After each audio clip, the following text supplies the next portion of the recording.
Hello, hello, hello. How you guys doing? I know it's late night and I'm on here live. I'm on here live. My apologies. First and foremost, thank you for your patience. I know I initially scheduled this for 10:15. Yeah, initially I scheduled it for 10:15, then I changed it to 10:30, and then I changed it to 10:45. I just left church. I was at Leader Poor. I scheduled it before Leader Poor, but I didn't count the cost. The Bible says before you build a thing, count the cost. I didn't anticipate. I didn't think too much about it. I kept thinking I should be out there by 9:30 or what have you, and I forgot that we have question and answers. It was really really good as always, but I forgot about that. So I kept rescheduling. And then finally I settled upon 10:45 because I didn't want to get you guys in here too late. But um, I do have something I want to share with you guys. Now I know you may be saying, where is this coming from? Because this can kind of fall into the world of psychology. Matter of fact, what happened was, and I'm going to play the video for you guys once we get about 100 strong up in here. But I'm going to play the video for you guys that provoked me to do this message, that kind of instigated this message. It was a really, really good video. This lady, initially, if you paid attention, initially I named this avoidant attachment style. So I listened to this. I was on TikTok scrolling, and this lady was giving a description of the avoidant attachment style. And anytime I hear it, forgive me, I start laughing because if you were to go to the world of psychology, if I was to go under those titles, I would probably definitely fall under avoidant attachment, right? I would definitely fall under avoidant attachment, but I don't agree wholeheartedly with the world of psychology. And I know they've kind of studied it out. I know that they got a lot of wisdom, a lot of knowledge. More so, I would say not wisdom. They have a lot of knowledge and they have a lot of understanding, but not necessarily a lot of wisdom. I believe that every label that comes out that has some measure of truth to it, if you're getting revelation outside of God, if you're getting information outside of God, I'm not talking about going into witchcraft. I'm talking about studying the different personalities, studying the different traits. You're gonna get a measure of revelation, and that looks like a dim room. That doesn't necessarily look like revelation. Where when you start talking about revelation, we think about revealing light. It looks like dimness, right?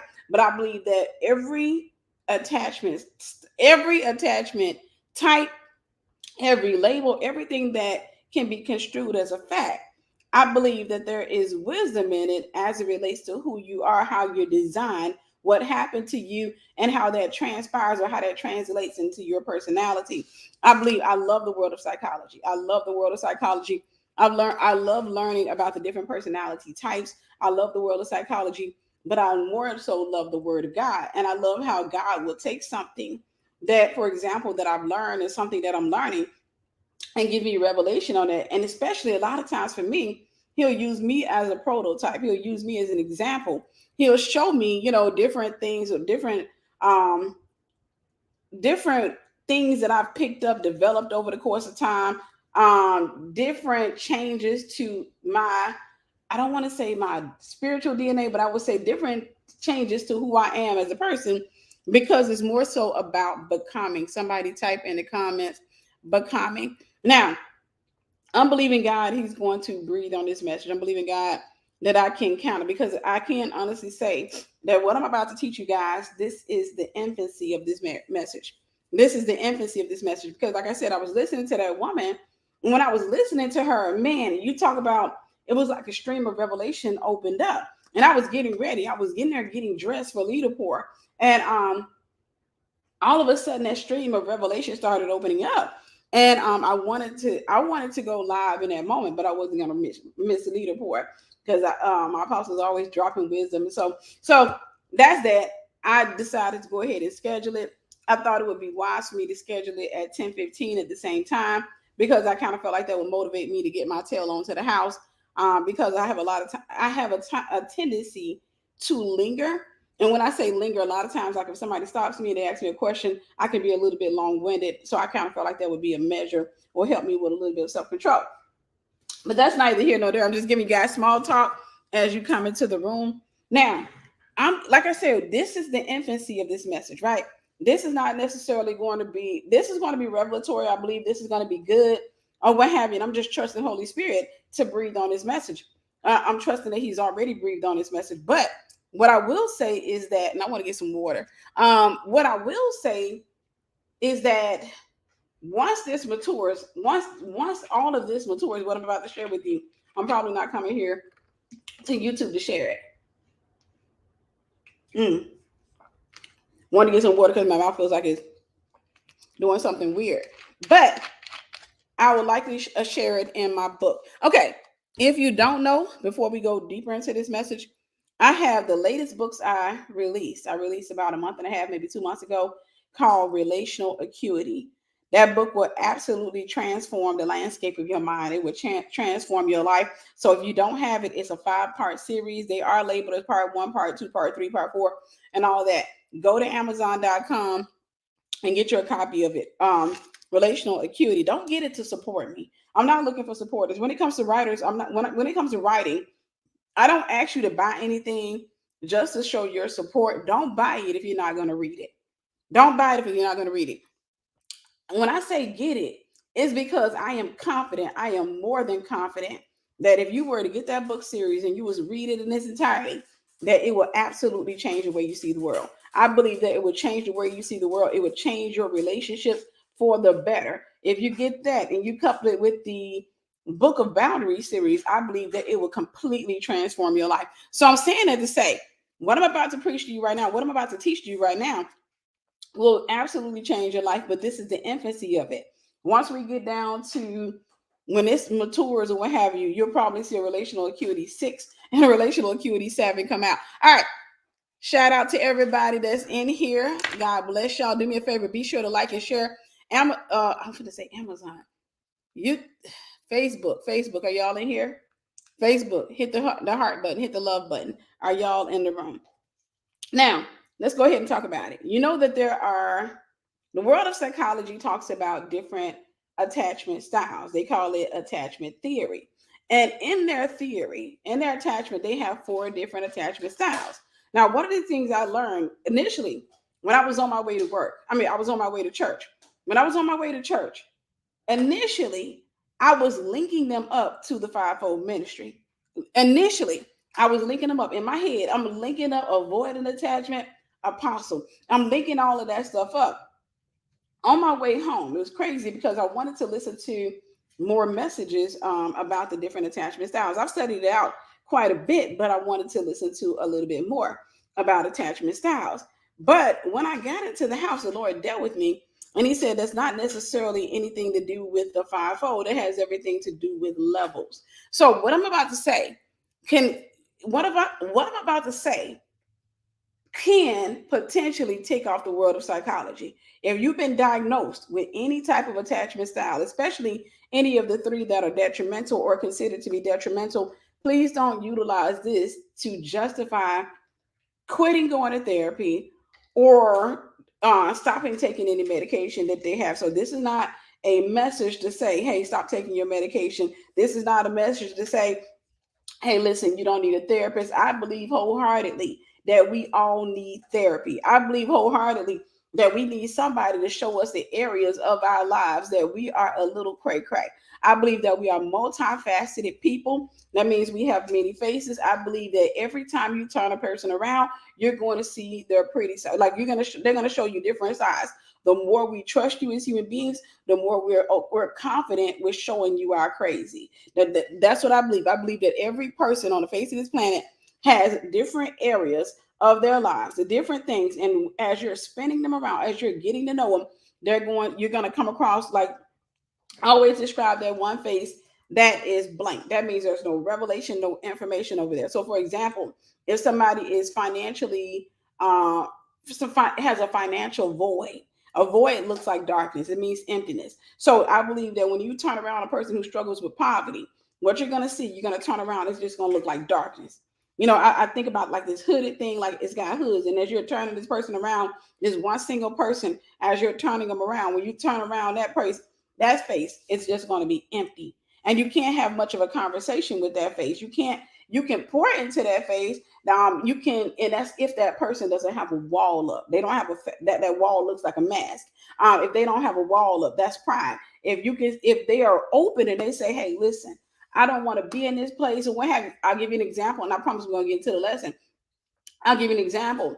If you struggle with poverty, and I've done lessons on poverty before, I grew up in poverty. I tell people that if I start talking about poverty and I start telling you to come out of the Jezebelic system of relying on the government to go out here and get a job, even though that job may not be paid, because there's discipline in that job, and you get offended, then there's a mask, there's a wall there that I can't get through. You shall know the truth, and the truth shall set you free. You can get free in that area, but it's going to require work. Faith without works is dead. It's not going to just be that somebody's going to come along and then they're going to start throwing money up in there, because realistically speaking, if you have a financial void, right? If you over here, there's poverty. If somebody was to come, remember, I always say a void has a gravitational pull, a strong gravitational pull. The greater the void, the greater the gravitational pull. So if I was to turn you around in that area, or anybody was to turn you around in that area where there's a void, and they start giving you money, you're going to turn into a vacuum. I've seen that before. I've seen people who are highly anointed, great people. As soon as you turn them around in that area, they say, can I borrow $5? If you give them $5, that vacuum comes on. Every time you see them, because they're gonna constantly keep giving you that face, right? They're not gonna show you their anointed side anymore. They're not gonna show you that. They're gonna show you the pitiful side. They're gonna show you the side that's broken. So when they turn around, that every time they see you, you can see them. They got one face talking to somebody else. As soon as you see them, that face gonna flip. You're gonna see that blackness. You're gonna and what have you, and then they'll turn it on. And that's why you have to be careful. That's why you got to make sure that you learn how to navigate each person. You learn how to navigate your relationships. But I'm not going to necessarily be talking about platonic or familiar relationships today. This message, I'm going to be talking a lot about romantic relationships. You can take this and you can relate it to platonic relationships. You can relate it to familiar relationships, but I don't feel like trying to navigate through all of that. So I'm going to be dealing more so with the attachment styles as it relates to romantic relationships. Also, they list 4 styles.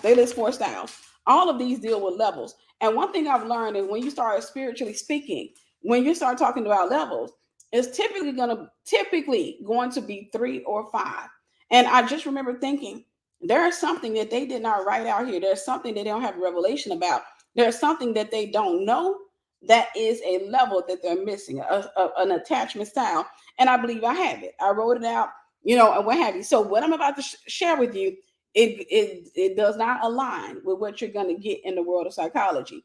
For me, in my mind, I'm taking what they've given you, and I'm going to take you a little bit deeper. I'm going to take you into the spiritual side of it to get a better understanding of it, or what have you. So I'm excited about this message. I pray that you're here, you're up, you're ready to take notes, or what have you. Let's go ahead and get into it now. There are 4 attachment styles as identified by the world of psychology. The first one is secure.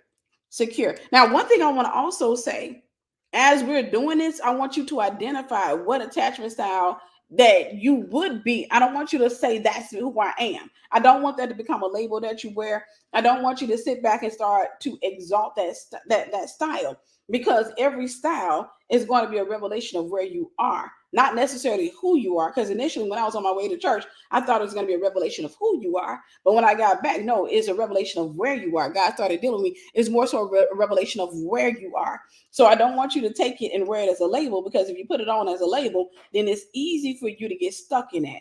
It's easy for you to identify, and that's not an identity thing. It is more of a location thing. Does that make sense? It's not an identity, it's a location. It's not an identity, it's a location. So I want you to understand that what I'm about to share with you has nothing to do with their identity.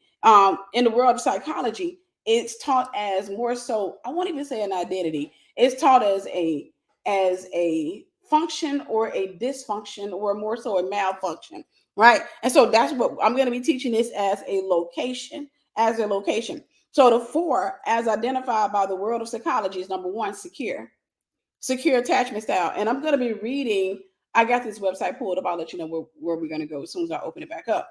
But secure attachment style, that is the first one. And according to the world of psychology, 50% of people have a secure attachment. 50% of the population has a secure attachment.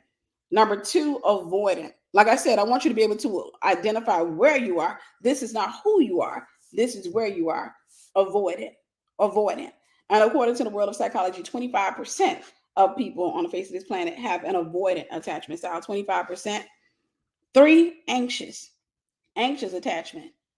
According to the world of psychology, 20% of the population has an anxious, not ancient, but an anxious attachment style. I love my southern accent at times, y'all. It'll trip you up. Number four, the last one, disorganized or fearful. Fearful attachment style. Fearful attachment style, also known as disorganized attachment style. According to the world of psychology, 5% of the population has a fearful attachment style. According to the world of psychology, 5% of the population has a fearful attachment style. Now, what I'm about to read to you comes from Psych Central. So you can find this. Matter of fact, I'm going to copy and paste the link in here for those of you who want to follow along or you want to keep this for your records. I'm going to take that. I'm going to share the link. And the reason I talk a lot about personality types, one, I don't want to say obsessed, but I love the human brain. I love the mind of people. I love to study the world of psychology, but also two, because a lot of people are identity focused. People right now today, the trending thing is to find out where you are mentally. There's this big mental health movement. You're trying to figure yourself out. One thing you have to do first, before you can figure yourself out, you have to figure God out. And it's not necessarily to figure him out. You have to seek him out, because you're not going to figure him out. And then make sure I'm clear on that. You're not going to figure him out. You have to seek him out. And then as you seek him out, he'll give you revelation of who he is. And then in that, he gives you revelation of who you are. But in this, I also want to help you to understand a little bit more about yourself, because I believe that understanding yourself just a little bit more will give you the fuel that you need to pursue the Most High God. It'll give you the fuel that you need to pursue the Most High God. All right. So this is where you are, not necessarily who you are. And I'm going to talk about the different types. And I'm going from the website Psych Central, and the name of this article, I posted the link in the chat. The name of this article is Here is How to Identify Your Attachment Style. Is it written by Willie B. Thomas? And that's that. Okay. It talks about the four types: secure avoidant, aka dismissive or anxious avoidant in children; anxious, aka preoccupied or anxious ambivalent in children. I know I said that wrong. I know I'm gonna figure it out. Ambivalent. Disorganized, aka fearful avoidant in children. It's probably gonna turn out one of those words that, okay, anyhow, let me move on from there.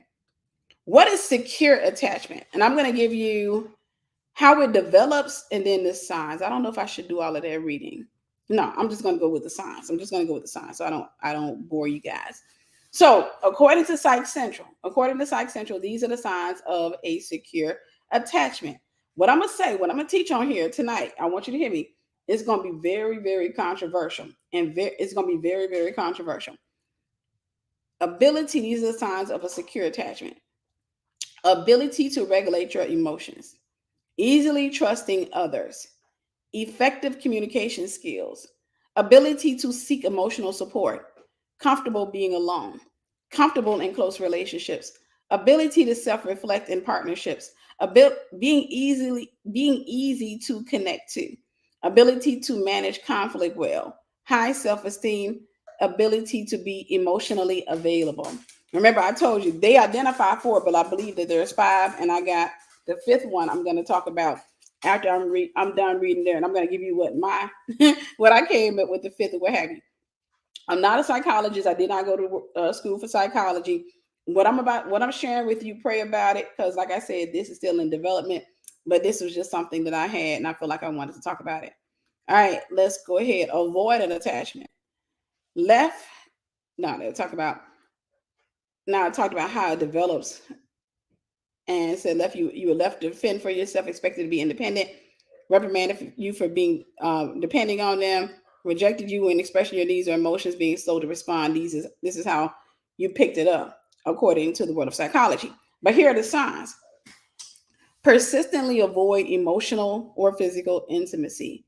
Feel a feel a strong sense of independence, are uncomfortable expressing your feelings, are dismissive of others, have a hard time trusting people, feel threatened by anyone who tries to get close to you, spend more time alone than interacting with others, believe you don't need others in your life, commitment issues.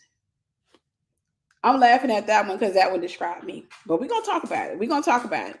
Before you write me off and say, "Oh, that child needs a therapist," I'm gonna talk about it. But let's go ahead and move on. Then there is anxious attachment.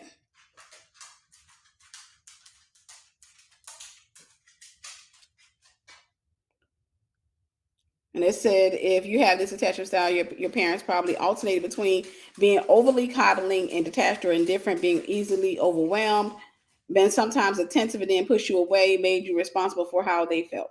All right, here are the signs. Clingy tendencies. Clingy tendencies. This is where you are, not how you are. Right? This is where you are. Clingy tendencies.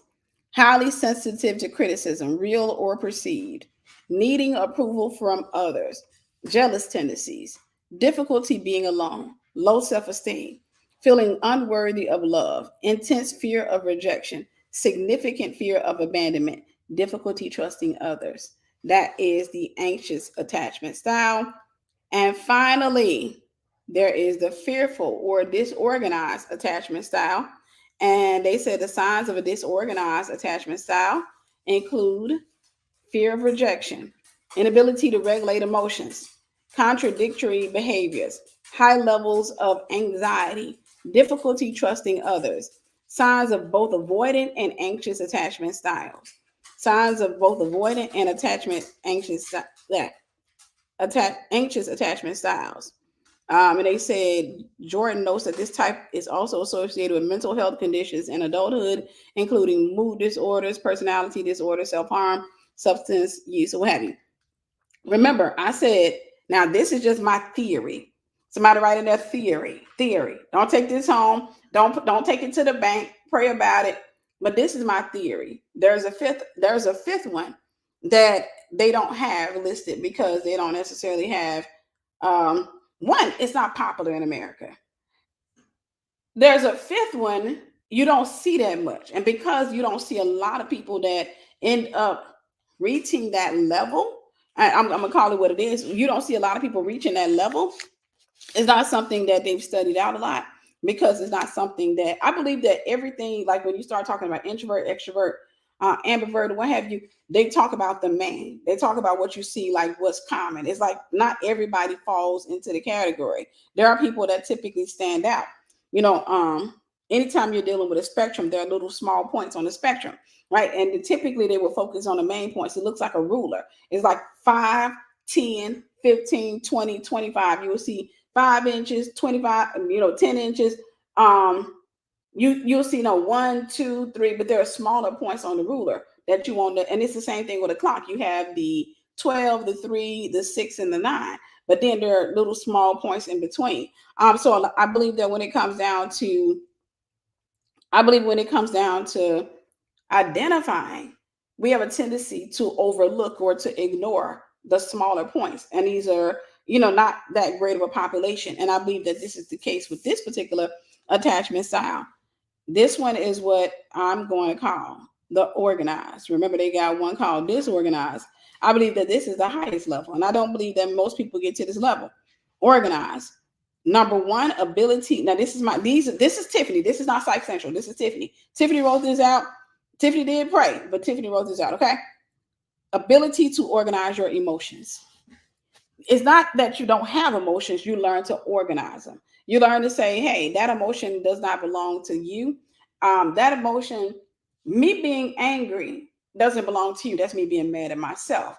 But you revealed something in me that I don't like about myself. And so in that moment, I feel the need to be angry with you. But realistically speaking, I've learned self-control. So I've learned in that moment that my anger is displaced. It does not belong to you. It belongs to me. Ability to organize your emotions. Number two, ability to control your emotions. They have that on one of the other sides, regulate your emotions. So it's pretty much the same. But ability to control your emotions, the ability to sit back and say, yep, I don't feel like being angry.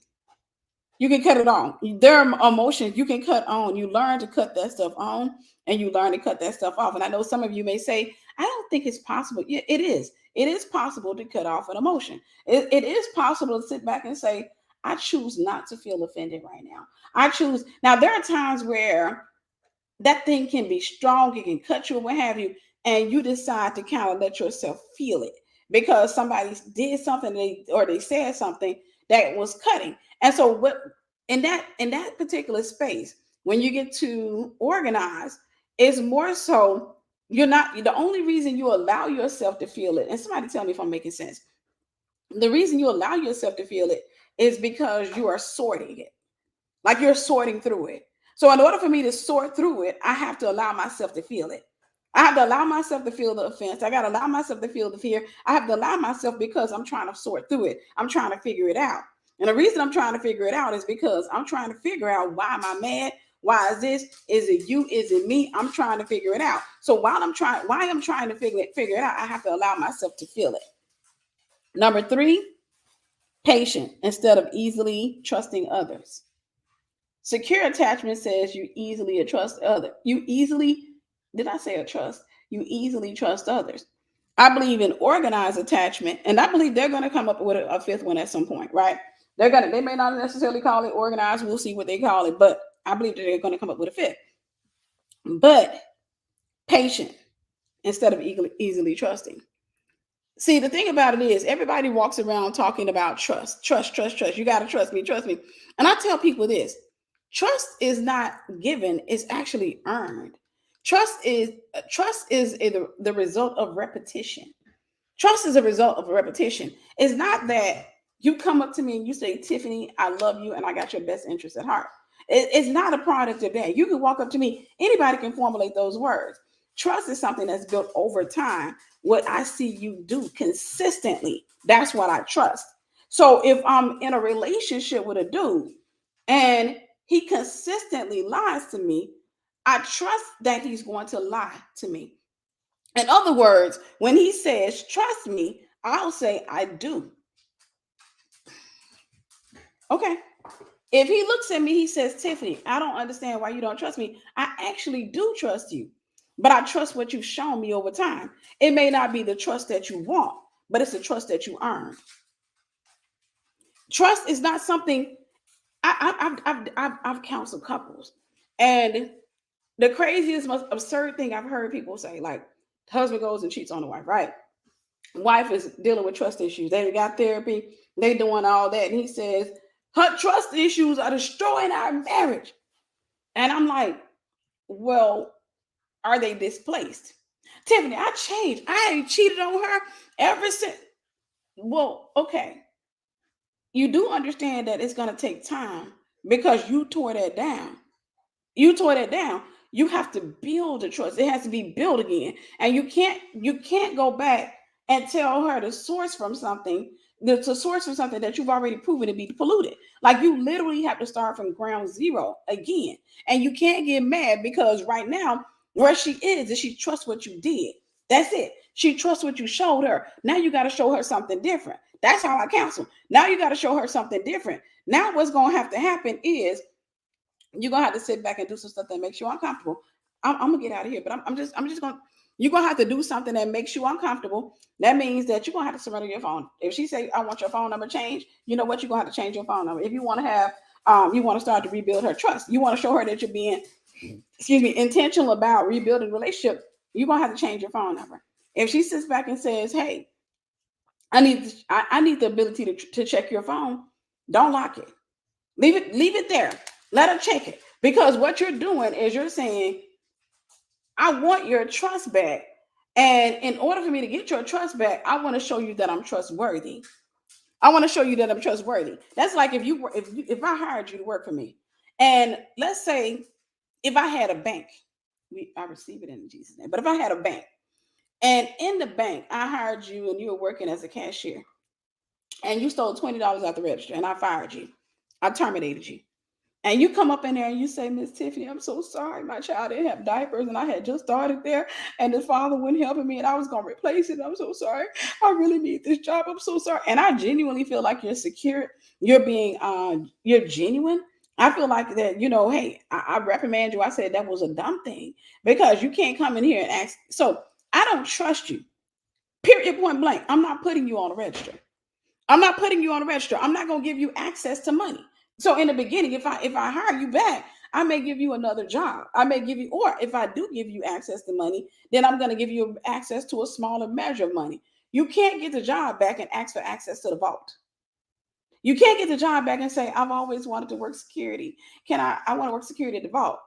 No. Why would I give you access to that when you've already proven you couldn't even be trusted with a $20 bill? Why would I give you access to millions of dollars that's locked away in a vault? So when it comes down to couples, that's the way I counsel. That's why I always tell them, I say, you can't expect her to trust you right now. You can't gaslight her. You're asking for benefits that you've proven that you can't handle. So right now, you got to build from the ground up. If you want to hold on to the marriage, if you want to keep the marriage, you got to sit back and say, my phone is open. I won't make you feel bad about checking it. And you got to get over yourself. You got to get past the fear. You got to get past the feeling like you're in control, feeling like you got to get past all of those feelings, and you got to let her get through her moment. Over the course of time, she's gonna lose interest in checking your phone. Over the course of time, if you're not checking her, you're not yelling at her. Over the course of time, she's gonna lose interest in that. Over the course of time, if you're not sitting up there well, I'm just tired of it. Every time I come home, you asking me questions or what have you. There's a space in a relationship if you committed adultery that you got to give her that grace, right? There's a space in a relationship that you got to give her that grace. So I'm saying all that to say, trust is not given; it's earned. It's a product of what you do repeatedly. Your repetition is a product of what you do repeatedly. That's what people trust. I believe that we all trust. It's just that we don't like the trust that we get from people because it's not favorable. But at the end of the day, now I can say this: if you go into a relationship and you don't trust the person, then you need help. I should not meet a man and automatically think that it's his nature to cheat because that's not a man's nature to cheat. That's the nature of a broken man. That's the nature of a non-crucified man. So I shouldn't go into that and be like, you know how y'all men are. You know how y'all are. That's fearful attachment style. Fearful attachment style says all men cheat, all women cheat. We're going to talk about it. But I shouldn't go into a relationship thinking like that. I should go into the relationship. I don't trust you, nor do I distrust you. Like right now, we haven't built anything. We haven't built something for me to sit back and say you would cheat on me and I haven't established that you won't. I don't know that. And I'm not putting my brain is literally not going into that zip code. I'm not thinking about that. We're having conversations. I'm getting to know you. We will talk about it. We'll talk about that at some point. We'll talk about adultery because those conversations has to be had. We'll talk about that kind of stuff. But for the most part, you don't have any trust. You haven't earned it because I don't know you, right? You don't earn. So if you get into a relationship and a dude immediately comes or to the guys or the woman me and say, you gotta trust me. That's a person you can't trust. Because I will never get into a relationship and look at a man and say, you gotta trust me. No, that's something he has to see over the course of time. And I believe that over the course of time, because I am consistent, that he will see that Tiffany has a pattern. Tiffany is consistent. Like there is a level of predictability to her. That's good. And then there's a level of unpredictability or what have you. That's when she's trying to come outside and grow a little bit. So organized. Again, this is not coming from Psych Central. These are notes I came up. I believe there's a fifth attachment style, and that's organized. And I said, patient instead of trusting. Patient instead of trusting. Number 4, healthy communication skills. They said, what did they say? And I think this was for the secure attachment style. This is what I was going out off of effective communication skills. And that's good. That's nice. But I put here healthy communication skills. I believe that there is a such thing as healthy communication. If you get my book, Relational Acuity, I talk heavily about communication.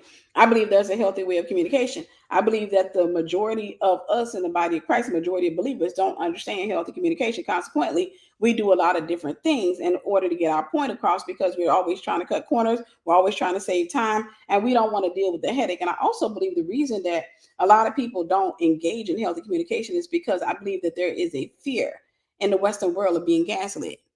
I believe that there is a fear of being gaslit. So, for example, if I go to a friend and I say, hey, you did this, this, and this, a lot of times we fear that that friend will twist it and say, oh, I can't believe this.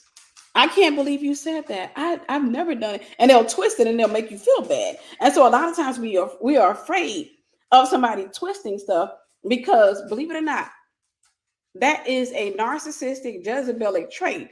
But the principality over the United States of America is the spirit of Jezebel, or the principality of Jezebel, which means that you will see this. It's in the water, and not necessarily in the water, but you will see this. And most of all of us is an issue of the flesh, but it's also a principality that's over this nation. And because it's a principality that's over this nation, you're going to see that a lot of times. If I'm talking to a guy and I try to hold him accountable, a lot of times there's a fear that comes up, and then in that moment he starts trying to self-preserve, and in that moment he starts gaslighting, not realizing that he's gaslighting. And a lot of times what he'll start trying to do is make you feel bad, make you feel like you've done something wrong, and none of us like that. So consequently, because we have that issue in the United States of America, we see that kind of commonly. A lot of times we are afraid to confront. We are afraid to have hard conversations. I believe that after this lesson tonight, that you will stop being afraid of having those hard conversations. I will say this too. For me, I'm a fan of I am a fan of hard conversations. I'm a big fan of them. And the reason I say that is because I believe that a lot of the stuff that we deal with as it relates to disconnects between people, offenses and stuff like that, I believe is perceived. I believe that 95% of it is perceived. I believe it's mental warfare. I believe it's just thoughts that we all endure or what have you, and they sometimes align with what we see with other people. But I believe that when you start having conversations with people and you start pulling down the walls, you get a chance to see who they really are and not who you perceive them to be. I believe that perception a lot of times disables people from showing you who they really are. It's like when Jesus went to his hometown. He couldn't do many miracles because of their disbelief. And so I believe that when it comes down to it, I think that we have a tendency as people to cripple one another because we already have this perception, right? Once we develop a perception, it becomes very difficult. Right, America is traumatized all around. I completely agree, but it becomes very difficult for us to navigate that. So, for example, if I'm dating a dude, if I develop a perception about him, if I develop a perception that he's sneaky, it's hard for me to get past that perception. It's hard for me to get past that perception. And so, this is where conversations come in. He may have to sit me down and say, "Hey, Tiff, I know I was dishonest with you. I know I did that, but that's not a revelation of my character. It was a bad mistake." So I'm asking for another opportunity because what he's doing is he's softening the ground, right? I'm asking for another opportunity, and then he says, "This is what I'll do different in the future," and then we move on from there. All right, organized attachment, healthy communication skills. Healthy communication doesn't mean that you don't have hard conversations. Healthy communication means that you learn that there is an end result of every communication. So you don't go into a conversation with the thought of, I'm about to set the record straight. That right there is disorganized. You don't go into a conversation with, I'm going to tell him out. It's more so that our relationship is not aligned properly. So this conversation, I believe that after this conversation, our relationship will be back in alignment, or we will realize that we were never designed to be, in a relationship with each other.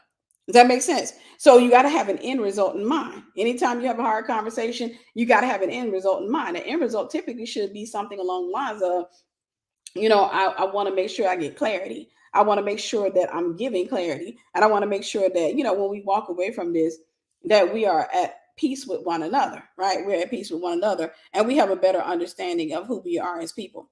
Healthy communication. Number 5, this is organized attachment style. Again, this is not psychosexual. This is not in the world of psychology. This is coming from Tiffany. This is what I got. Okay. Number 5, doesn't need a lot of emotional support. doesn't need a lot of emotional support. I believe that people who have this style doesn't need a lot of emotional support. And I think the reason for that is because you learn to self-soothe. You learn to self-soothe. You learn to regulate your emotions, which is what we talked about earlier, ability to organize your emotions. And I think that creates problems. Honestly, I think it creates problems when it comes down to relationship, because it can almost seem like you're being fake. If you happen to be at that stage, that level, it can almost be like you're being fake, because people are like, I've never seen her crying. I've never seen her, in a really bad place. No, I think that a lot of times people who have this attachment style learn how to organize their emotions. And at the same time, part of organizing your emotions is knowing who you can reveal them to. Am I making sense? Part of organizing your emotions is knowing who you can reveal them to.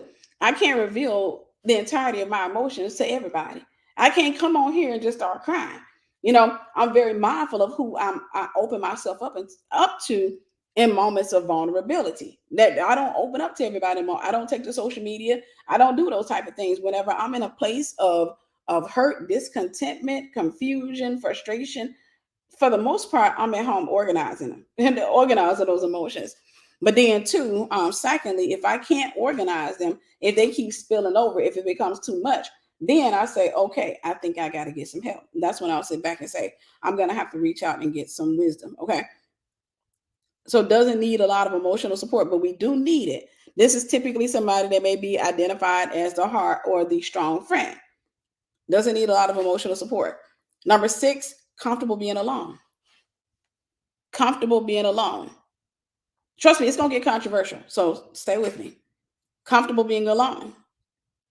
Comfortable being alone. You don't mind being alone. You like your own company. And I believe that you cannot be in a healthy, happy relationship until you like you.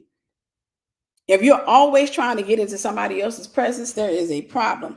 Until you love being by yourself. I can sit in my house. I was listening to the guy talking about the attachment styles, and he was like, the greatest punishment is isolation. That's the greatest punishment. In prison is they toss you into isolation.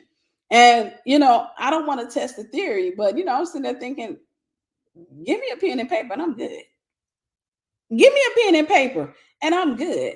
If not, if you look on camera at me, I'll be walking around that cell talking to myself. Right? I'll be up in there like, they don't make no sense. Could have had a bigger room. The worst thing I think I would deal with is claustrophobia. Now, I'm not claustrophobic, but just being in a small contained space, that's something I wouldn't like at all. Being in a contained space. So comfortable being alone. Number 7, comfortable in close relationships. Comfortable in close relationships.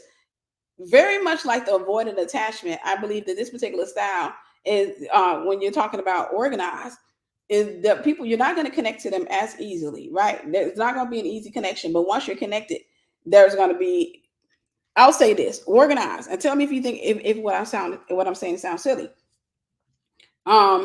Organized attachment is typically a hate of things that are small. You're not going to want to connect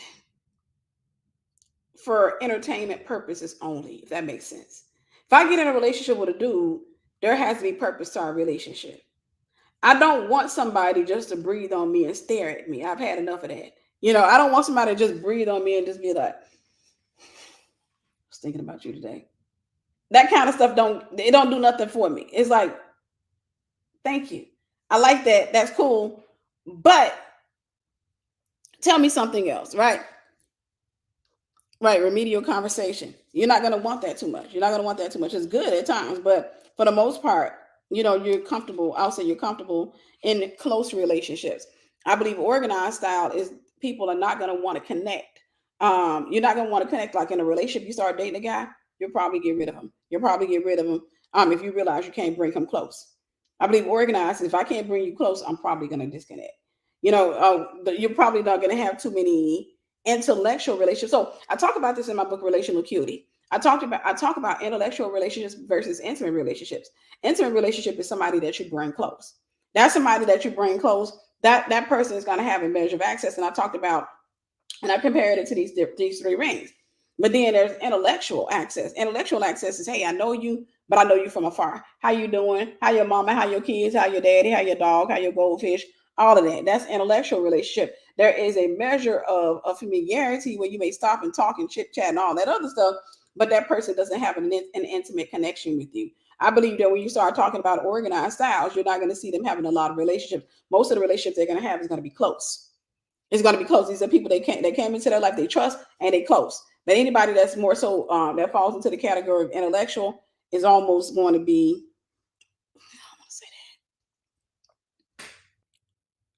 you won't see them organized. You won't see them with a whole lot of intellectual relationships. Now, I'm going to get to the other ones. I'm just kind of going through with this one here. Number 9, not easy to connect to. Not easy to connect to. This is my theory. It's my right her theory. That's my theory. Not easy to connect to. Like I said, when it comes down to it, I'm gonna kind of speed out of there because I want to get to the avoidant. I want to get to the other ones. Number 10, manages conflict well. Number 11, regulated self-esteem, incredible confidence. Regulated self-esteem, but incredible confidence. One of them said high self-esteem. I think secure attachment. I think that once you get to organized, you don't necessarily have high self-esteem. You're more so a self-corrector. You're a self-corrector. So you're more so going to be the type of person where there are times when you pat yourself on the back, you say, good job, I'm really proud of you. And there are other times when you're saying, I could have done better than that. I sure hate you. You didn't put forth any effort. It's going to be a little bit more of a balance, what have you. But there's going to be incredible confidence. Incredible confidence. All right. And then lastly, emotionally available and unavailable. Secure attachment says available. I think that organized, and like I said, this is just one that I'm talking about. Organized. We're not always, or anybody that falls in this category, I don't want to say we, but anybody that falls into this category is going to be emotionally available and unavailable. I can tell you, for example, I'm not emotionally available to, if I'm dating a guy, he's not getting my emotions. Y'all gonna be quiet. We're gonna talk about the avoidant. Don't worry, we're gonna get over to the secure, and I'm gonna get real controversial on y'all. He's not getting access to my feelings. If I'm dating a guy, he's not getting access to that. He's not gonna get access to that until, like I said, trust is built. I gotta trust him to give him access to my heart. Okay. I have to trust him to give him access to my heart. He ain't coming in and starting love bombing me, talking about something. I can't stop thinking about you. I'm in love with you. I want to get to know you better. I'll shut that down. And I'll ask him to stop. I'll say, hey, could you not do that? Could you not do that? Because I'm a human being, which means I can feel. And that could get me high. That could get me drunk. And I don't want that. And so I will ask him, hey, could you not do that? Could you not do that? Because I want to get to know you because you're trying to take me to the honeymoon stage. And I don't even know if I want to marry you. I don't even know you like that. So let's go back to the 4 attachment styles that they're talking about. And I'm going to give you, this is where I'm going to start getting controversial. This is why I say pray about it. This is just my theory, but this is where I start getting controversial. The world of psychology identifies the secure attachment style as the best one, as the one that everybody should have. They say 50% of the population has this, and they say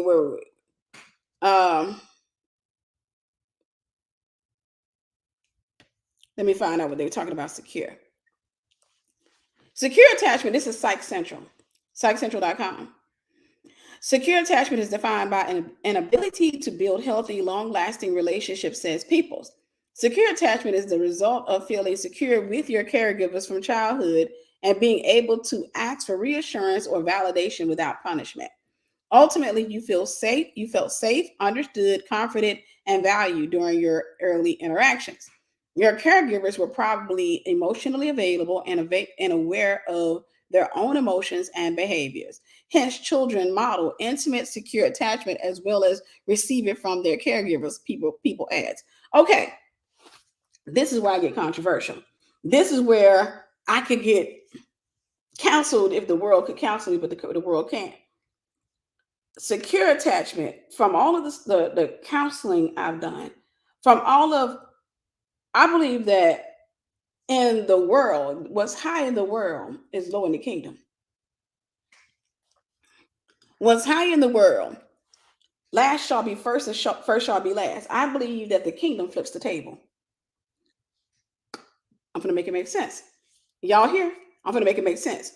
What the world says is good, the kingdom says is low. It's not good. What the world says is amazing, the kingdom says no. Now, in this, I know that it's a little bit confusing because you're saying, well, that sounds good to have a secure attachment style, to have healthy parents. That's great. That's wonderful. That's amazing. That's beautiful. But in my experience with people who have come from secure backgrounds, they're usually not, one, that discerning. Two, they're not that, they're not able to let go of people that are insecure. They don't let go very easily. Okay. They don't let go very easily. Right? God flips things over. God flips the table. Somebody who has a secure attachment style, this is just me, my observation. This comes from the years of counseling, coaching, and this even comes from the years of growing up, me having friends coming from a home that was broken, that was dysfunctional, and having friends coming from stable homes. One thing I watched with them is that they would tolerate guys that I wouldn't even give a second look to. They would tolerate men. They would tolerate people that I would side eye.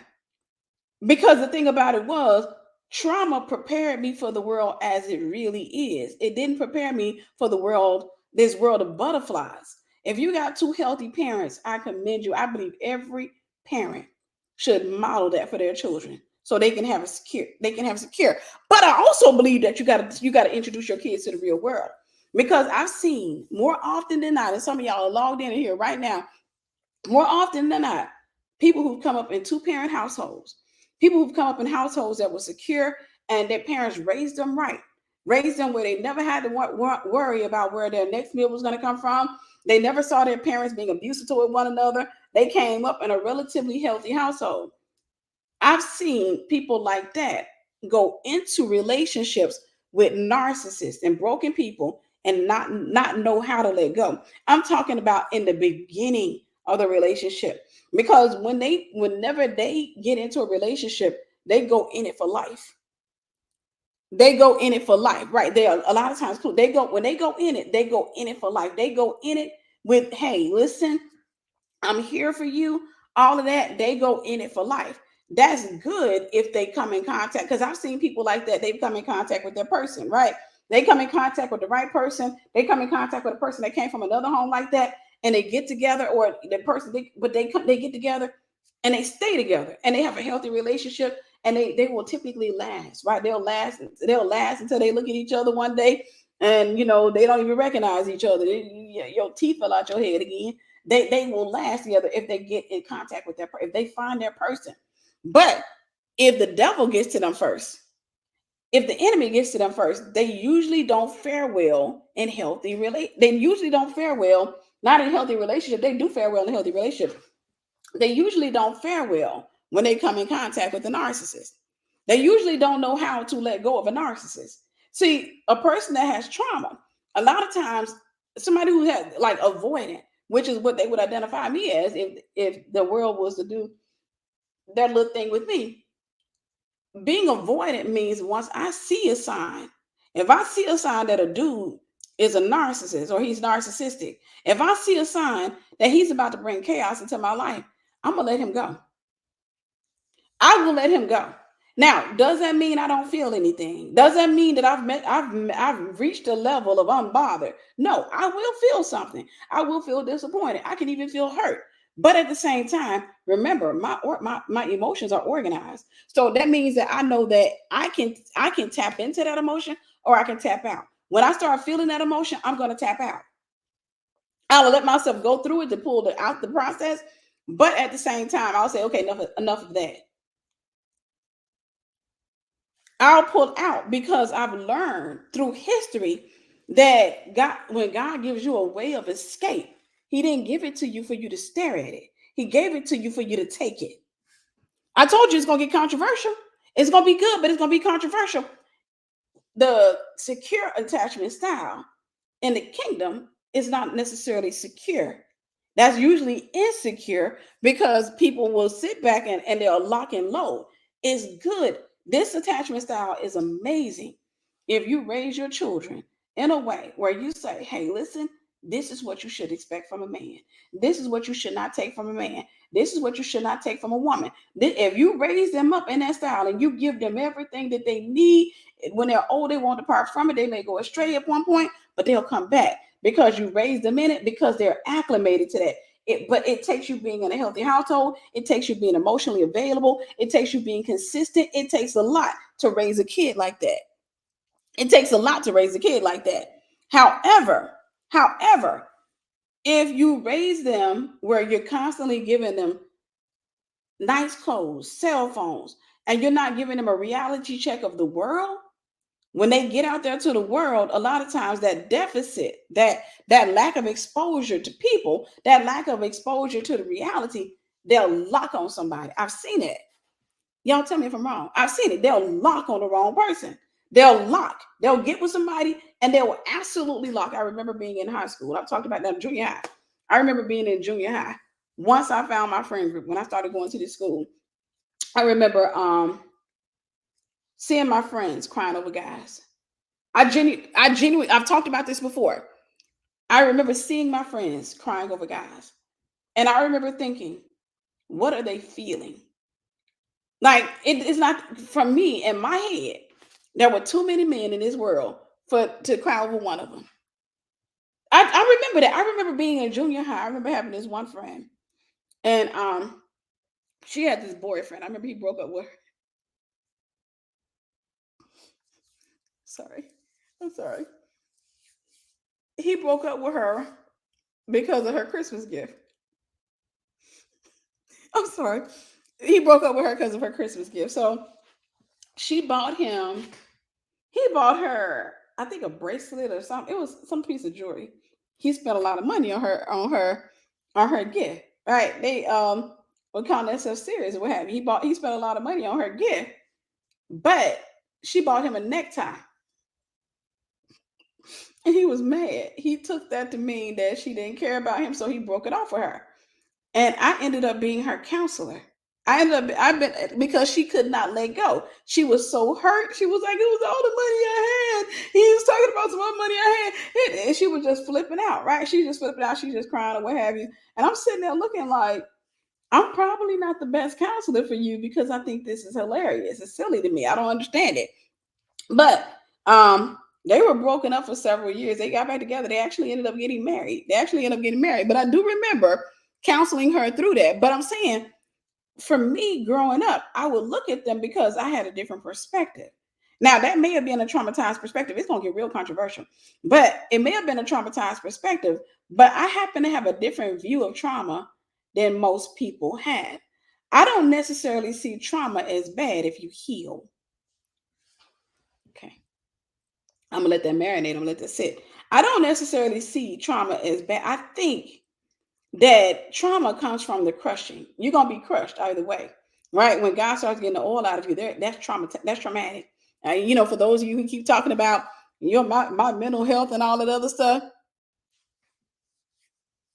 the styrofoam. No, she got him a necktie. She bought him a necktie. It was the most funniest thing. She bought him a necktie, and he was mad about that necktie. He was mad about that necktie. I think it was, and if I think it right, I think it was a rainbow necktie. I think it was colorful. I think it was a colorful necktie. But I don't necessarily see trauma is horrible to deal with. But, and I don't know who needs to hear this. Trauma is terrible to deal with, but there are benefits if you heal. Trauma, okay. I'm going to go over here and I'm going to talk about avoidant, which is the second one. This is the one they said this was developed in trauma, all of that stuff.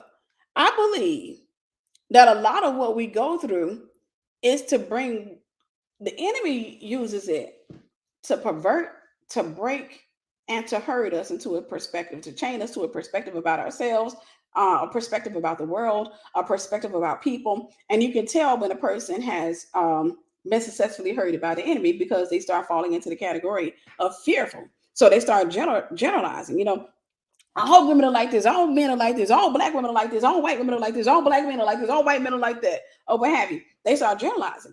And that comes from fear. But when it comes down to avoiding, and I'm going to get controversial. Give me a second. Let me find it. I believe the highest level in the kingdom, I believe the highest level is organized. What I just got through describing. This is just what I wrote out. Sorry. But I believe the second highest is avoidant. I told you it's gonna get controversial. So they say that you were left to fend for yourself, expected to be independent, reprimanded, your parents reprimanded you for depending on them, rejected you when expressing your needs or emotions, been slow to respond. That's not good. That's not good parenting. But at the same time, left you to fend for yourself. At some point in your life, you're going to go on a journey where you're required to walk alone. You're not going to have people that you can lean on. At some point in your life, your phone's going to be dry. At some point in your life, people will seem to be going on about their life. Everybody's going to college and everybody's doing something. At some point in your life, you don't have. So being left to fend for yourself, this is why I said you're going to go through it anyhow. Expected to be independent. At some point, you're going to be expected to be independent. At some point, you're not going to be able to lean on your mom and your dad, and you can't keep leaning on the system, right? At some point, you're going to be required to use the legs that God gave you. You're going to be required to stand. Reprimanded you for depending on them. Isn't that what a mother bird does when she kicks you out of the nest? Right? At some point, you're going to get reprimanded. At some point, people will sit back and say, okay, I'm over it. I'm not about to keep doing this with you. I'm not going to keep helping you. I'm not going to pay your bills. I'm not going to do this. I'm not doing that. Right? Reprimanded you for depending on them. I'm showing you that this stuff that we call bad, which it wasn't good for a parent, you're going to go through it anyhow. And God's going to let you go through it. And he's a good God. Rejected you when expressing your needs or emotions. I don't know about y'all, but the way that God developed me was when I went to God. And I remember that most of this happened in Florida when I was living in Florida, because I was in a process of going from, I was no longer a babe in Christ. I had got to the point of child of God, right? I got to that stage. I was a child of God, and I was on my way to becoming, to start chewing on meat, right? And when God started transitioning me, remember I told you these are levels. When God started transitioning me, God started, how do I say this? He stopped catering to my emotions. Now he don't necessarily cater to them, but at some point he started letting me cry and throw tantrums. And he stopped. Y'all have heard me talk about the time where I was living in Florida and I threw a tantrum. I threw a tantrum. And I literally felt like my life was over with. I felt I was mad, I was tired, I was hurt, I was frustrated, I was angry, I was a lot of different things all in one. And I hit the floor. Right? I hit the floor and I got my face on that carpet screaming. Wah! Now, ordinarily, you weren't gonna get me to get my face on no carpet because I'm thinking about shoes, but no, this day I didn't care. I mean, Wah! I was just crying into the carpet.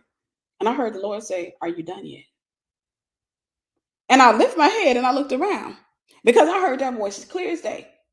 Was it the man I was married to? I'm not even sure if he was home. But I was screaming. I looked around. There was I heard the Lord saying, I put the sword in your mouth. At some point, you stop giving in to your children's temper tantrums. Think about you as a parent. At some point, there's a stage where you may sit there and pick up a kid on the floor. Now, personally, I'm probably not that person. But there's a stage where many of you, your kid hits the floor, and you pick him up. Little Johnny, that's not nice. Okay. You don't use your words because they're kids. You're trying to get them.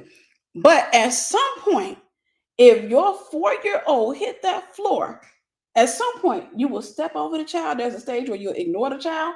I'll say toddler stage, you're probably gonna step over them, right? When they're infants, you're gonna go check on them every time when they're a babe, you'll go check on them. When they get to a toddler phase, when they 2 years old and they just hit the floor, you may step over them. Then again, you may be one of those parents that grab a shoe. When they get 3 or 4 years old, they get in the shoe. When they get 3 or 4 years old, I'm saying there are stages with God.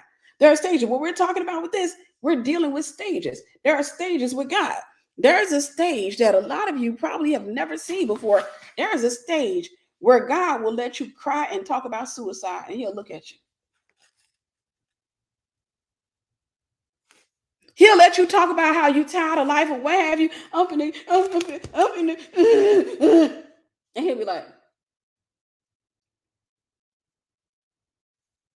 Because what he's doing is maturing you beyond your emotions. What he's trying to teach you is you can't keep being led by how you feel. Your emotions, you have control over them. I gave you that authority. You have control over them. So now what I need you to do is I need you to organize them. I need you to control them. I need you to shut them into a room. That's what it looks like to control your emotions, to shut them into a room. And I need you to lock the door. And I need you to be able to let them out whenever sometimes you got to express them, right? There's sometimes that you got to open your door and it's okay. You got to scream it out. You got to cry it out. There are times when you have to experience that. But then there are times when you have to sit back and say, I ain't got time for that. I can't keep being a big baby because I'm gonna give a reality check. I'm gonna give a reality check to somebody that's laying in your bed right now crying. Your tears does not change anything. See, he's a God of action. And that's a part of growing up in him, is that he says faith without works is dead. That means you're gonna have to do something about it. Crying does not change a single thing. It doesn't change people, it doesn't change. I can sit here. This is why I don't run up to people and say, well, you really hurt me. You really hurt me. That doesn't change the person. It can change how they see me. But it'll make them start walking soft, but it doesn't change their heart towards me. I don't want people to tiptoe around me. I don't even like pity. I would much rather them to change their heart, to change their attitude, to change their perception than to change the way they navigate. I don't want nobody walking on eggshells with me. I don't want somebody walking on eggshells with me. Now we're talking about avoidant attachment. Avoidant attachment, if you ask me, is adulthood in the body of Christ. That's when you have gotten grown. That's when you're starting to mature and heal. That said, yeah, the last one we said rejected you when you expressing your needs or emotions. God, he doesn't necessarily reject you, but he will just sit there and ignore you. He's there, he's present with you, but sometimes he'll look at you and he'll be like,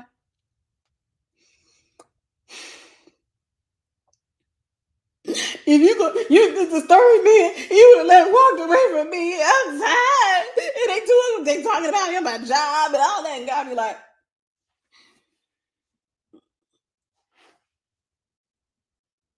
because he's trying to bring you out. It's very similar to what we do to a toddler. Sometimes I remember growing up. I remember when I was a teenager, my best friend at the time had a kid. She had a kid relatively young, and her kid would start crying, and her grandma would say, "Leave him, let him cry.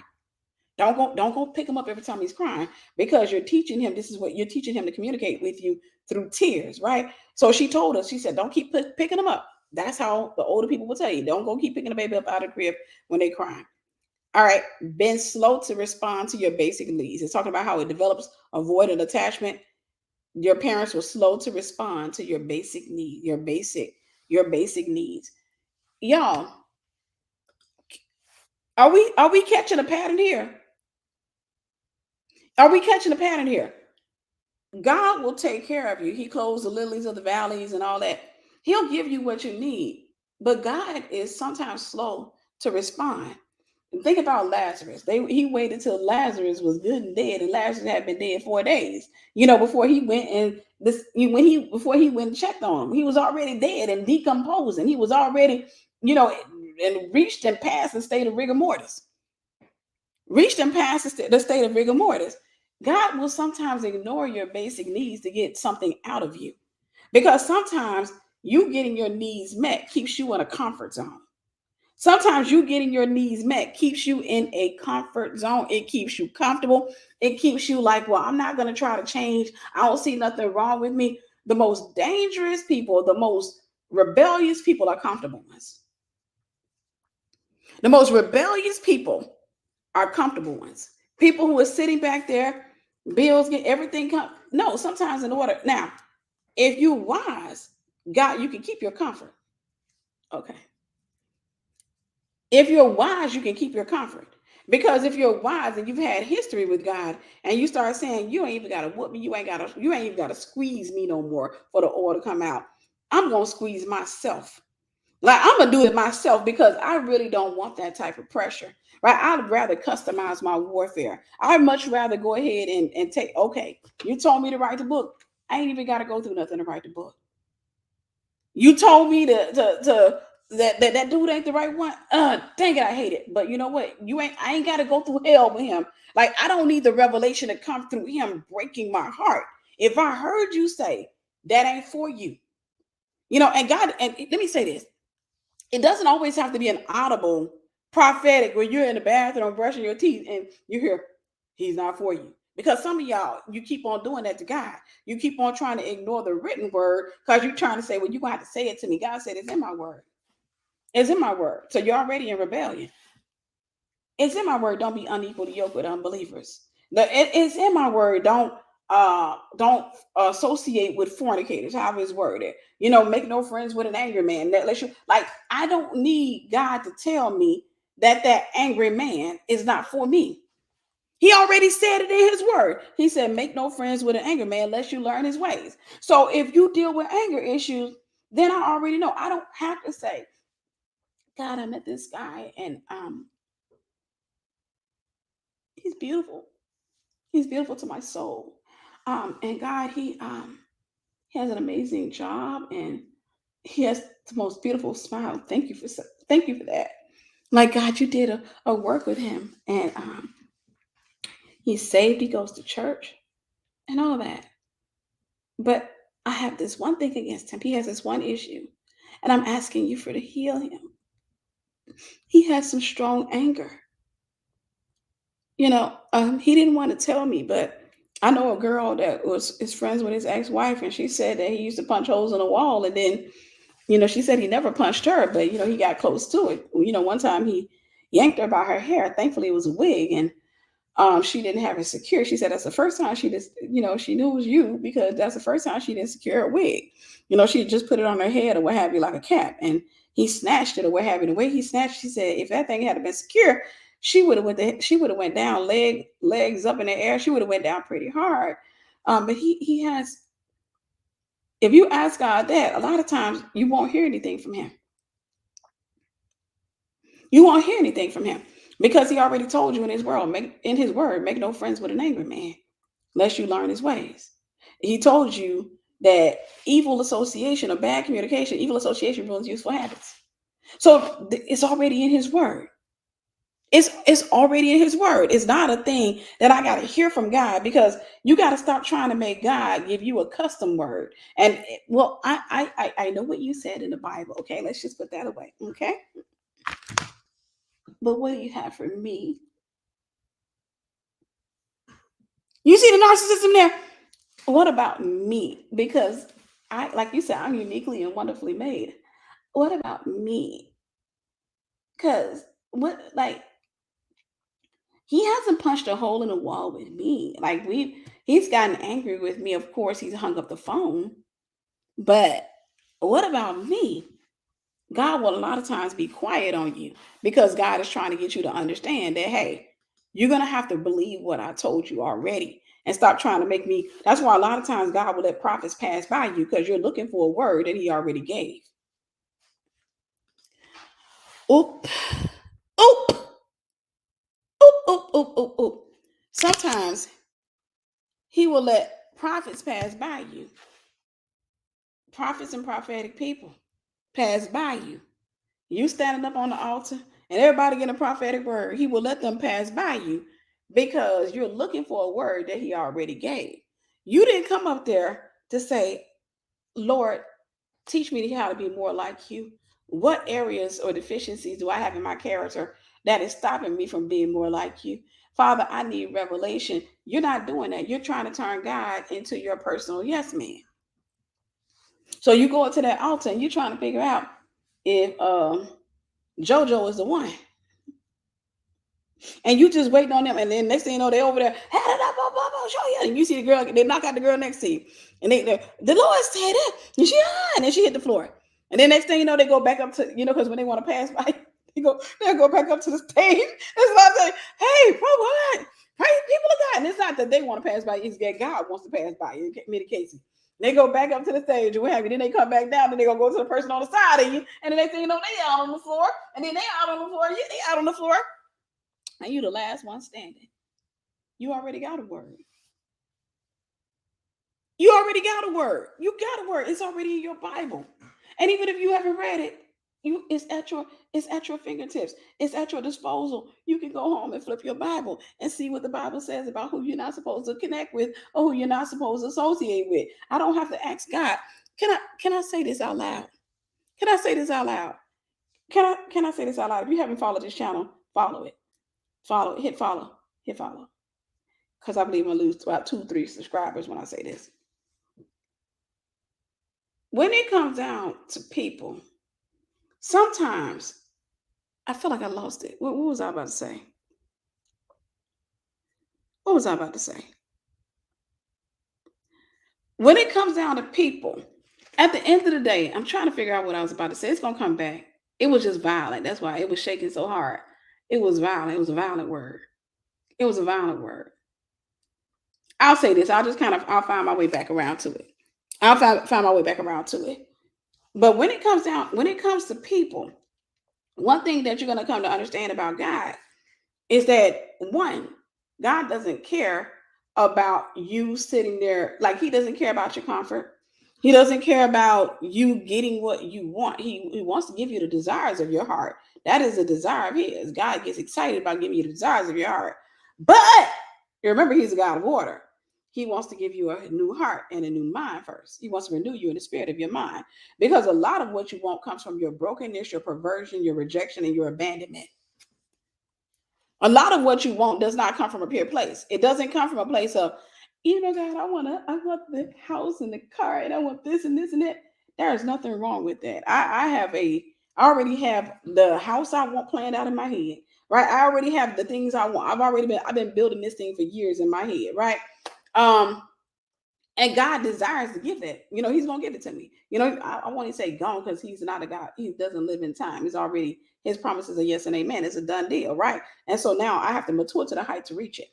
But God is not interested in giving you the desires of your perverted, your broken heart. He's not interested in making your exes feel jealous. He's not interested in making your haters regret hating on you. He's not interested in making people reject or making them feel like, oh, dang, I rejected her. Look at her now.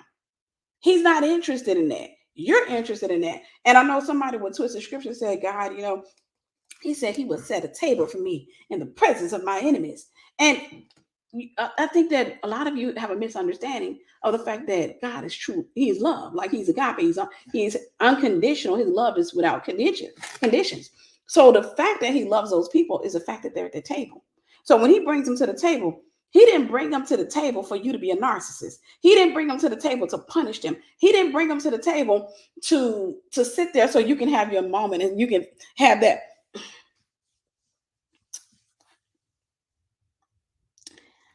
Yes, thank you, please. Give me, yeah, just give me a little bit more. Thank you. He didn't bring you to the table for that. He brought you to the table because you are like him. If he sets you at the head of the table, it's because you are the embodiment of who he said, if I be lifted up, I will draw all men unto me. What he wants to do is, in that moment, is for you to reverse something in their life. Is to show them a love that they never experienced. Because now you got an opportunity in this moment to truly represent his character. And as long as you think that what you're going to do, as soon as I get to the table, as soon as I get the wealth and the riches, I'm going to sit there and I'm going to be like, anyhow, girl, you ain't going nowhere. Because one of the first stages of movement, or the first things that you're going to have to even make some movement, is forgiveness. See, you fantasize about sitting at the head of that table with unforgiveness in your heart. No, that ain't what the head of that table looks like. It literally looks like you sitting there and he set a table for you in the presence of your enemies, and then you to show them that, you know what, this is what the love of God looks like. He forgave me. He had mercy on me. I was his enemy. I wasn't serving him, and he loved on me. So I'm going to love on you. It's an opportunity for him to get glory and for them to get saved, or for them to get, it is an opportunity. And as long as you think that moment is about you, as long as you think that moment is about you showing out, you'll miss it. You'll miss it. We were talking about anxious avoidant. I said that's the second level. I believe that's the second level. That is a person. Now, I believe that anxious avoidant could be a broken person as well. I do believe that there's a spectrum on that. But I do believe that if you get the revelation and the wisdom, you're not going to readily attach to people quick. That means if I'm talking to a dude, I don't attach quick. That you conversation I had with a guy, what was that, a year and a half ago. And we were on the phone, and this was somebody that, you know, we were trying to see where we could go. See, right.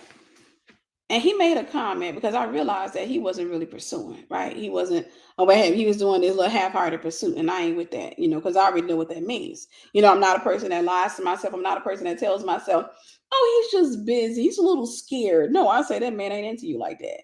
Period.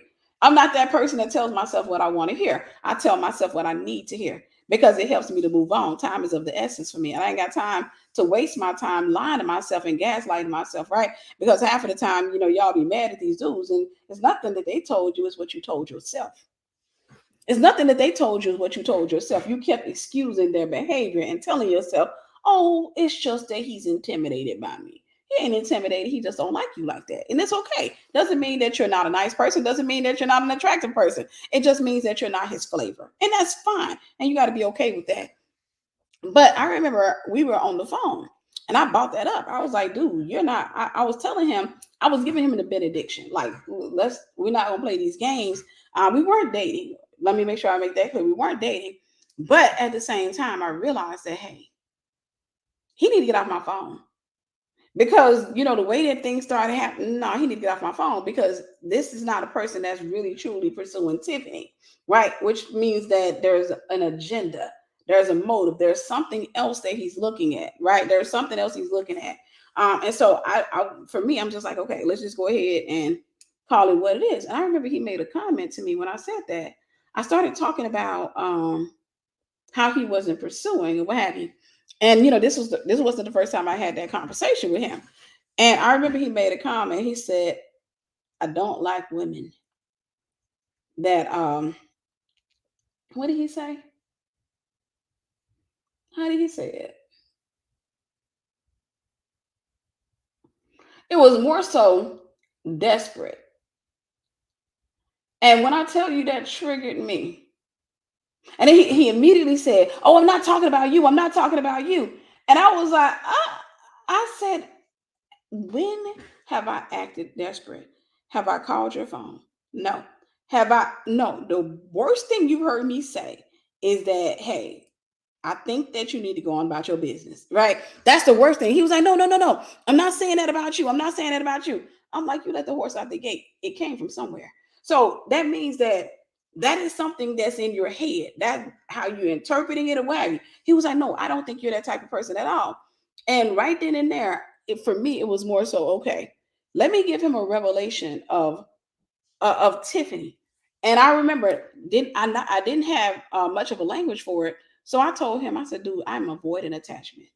If you want to talk about styles, if you study the styles, literally, it would be all, it is hard to get me to connect to you. Trust me, I am the least of them when it comes to desperation. I can guarantee you on this, you will not." He was like, "No, no, no, no. I don't think you're that way. I don't think you're that way." But I'm just sitting there saying, "Listen, that is genuinely not how I am as a person. I haven't been like that even when I was a kid." The one time I've talked about this, one time where I disregarded my own rules, the one time where I put the walls down was when I was 17 years old. And that's when I came in contact with a dude that my mom liked for me. Right. And he was really respectful of my mom. He was very intentional, handsome. 17, he had a car. He was a little older than 17. Had a car, all of that stuff. And my mom was just really, really impressed. And I pulled the wall down. I was addicted to that guy for 2 years. It took me 2 years to get over him. It took me 2 years to get over him. That is to say, y'all ready? Y'all ready? Because what the ones in here identify as avoidant, you're feeling good right now. But I'm gonna tell you one of the reasons I believe that a lot of you are avoidant is because whenever we connect hard. We can fall into the trap of idolatry We can easily, okay, y'all don't want to talk about it because I know you were having your moment where you were feeling like a G. You were having your moment where you were feeling like, yeah, yeah. You see, I'm trying to let you know. I'm gonna share this because I'm gonna let my exes know I'm avoiding attachment, right? Like you can't get to me. You feel like a G. No, underneath it all, you're not a G. Underneath it all, you know without a shadow of doubt, one of the reasons you guard your heart so aggressively is because you know once you connect, you're gonna lock. You will chain that. You know that once you connect, you'll lock. That was my first time discovering that. I didn't know. I was still a babe to it. I had a boyfriend. I had a boyfriend for a year and a half, nearly 2 years before I met this dude. And I didn't connect to him like that. I cared about him. If you would have asked me, I would have even said I loved him. I cared about the guy. I was incredibly attracted to him. I even prayed I wanted to marry him. I wanted to have kids, but I wasn't emotionally like he wasn't my everything. I wasn't in that like it's gotta work, and if it doesn't work, no, it was literally what you doing. I lived in a moment. I lived in a moment. If you're a mix of anxious and avoidant, typically that's a sign that you're crossing from one to the other. Remember, I said these are locations. They're not necessarily who you are, but they're not how you are, but it's where you are. Is where you are. I was literally coming out of a relationship with somebody that I was absolutely in love with. I was absolutely wanting to be with or what have you. But I lived in a moment with him, which is why I kept breaking up with the time we were in a relationship. I kept breaking up with him. If that dude, if that dude was to come live, he would tell you. She broke up with me like in those 2 years, like I don't know how many times. I kept breaking up with him. And he made me mad. I break it off with him. And I'd be like, don't call me no more. And he just kind of giggled on the phone. He was like, you mad. I'm like, don't call me, lose my number. I do that. I hang up the phone in his face, and I wouldn't talk to him for a whole day. And then he'll wait till I was calm, and then he'll call me the next day. He'll be like, "You okay? You good? Was it your period?" I was like, "Negro," but I would get rid of him. But when I got to the next guy, this guy, I don't want to say he was a narcissist, but I will say that he was a mastermind of how to navigate a person like me. Oh, y'all getting quiet over there. Y'all getting quiet. Y'all getting quiet. I love y'all. I love y'all so much because I know the avoidance right now. You're like, shh. No, he was a mastermind of how to navigate. Y'all do know a lot where you are. There are people who hold the keys. There are people that know how to navigate that. People who are demonic and people who are godly. Y'all do know that, right? Y'all ain't gonna get quiet on me because I ain't gonna let you. Y'all do know that an avoidant attachment style, there are personality types. There are people that can get to you.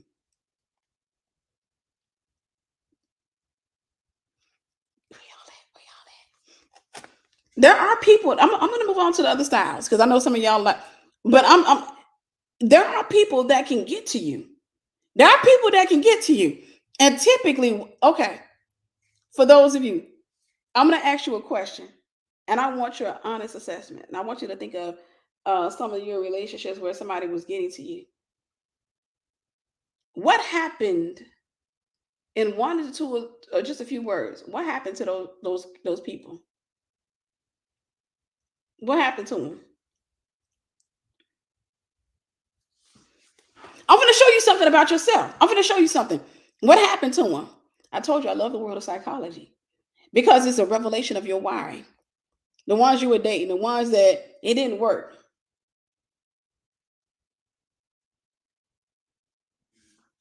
I'm waiting on it.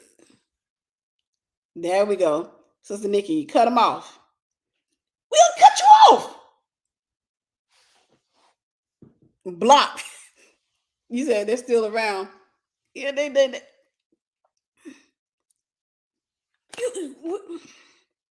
sorry, I'm gonna be honest. We'll cut them off. I left, block, self-sabotage, block, block. I wanted to show you something. I wanted to show you something. I wanted to show you that glitch in your personality can work against you and it can also work for you. Because the reason you blocked them, the reason you got rid of them is because, and I want you to tell me, put a heart in here if I'm right what I'm about to say. The reason you got rid of them was because one, they got too close to your heart, and two, you saw they were toxic. So you realize that if I don't cut them off, they gonna get in there, and then I'm gonna be stuck with this toxic person. I'm gonna be addicted to this toxic person. Give me a heart if I'm wrong. Give me a thumbs down if I'm wrong. Give me a heart if I'm right. Give me a thumbs down if I'm wrong. I love it. I love it. You realize at some point, I don't want to be addicted to you because you're broken. I don't want this because I see you a hot mess. And it's making me mad at myself that I would even consider you. I'm showing you what they call an attachment style is really just a location. What they call an attachment style is really just where you are mentally, emotionally, where you are in your stage of development. It's not, you're not locked in there. Therapy can help you to move forward, but you got to understand that it needs to be Christian or godly therapy, because you need to make sure that you're moving forward and you're not moving into secure attachment style, because you don't want to securely attach to somebody who's insecure. You don't want to securely attach to somebody who's insecure. No, when you have that type of attachment style, avoidant attachment, you have to this, you have a little bit more discernment.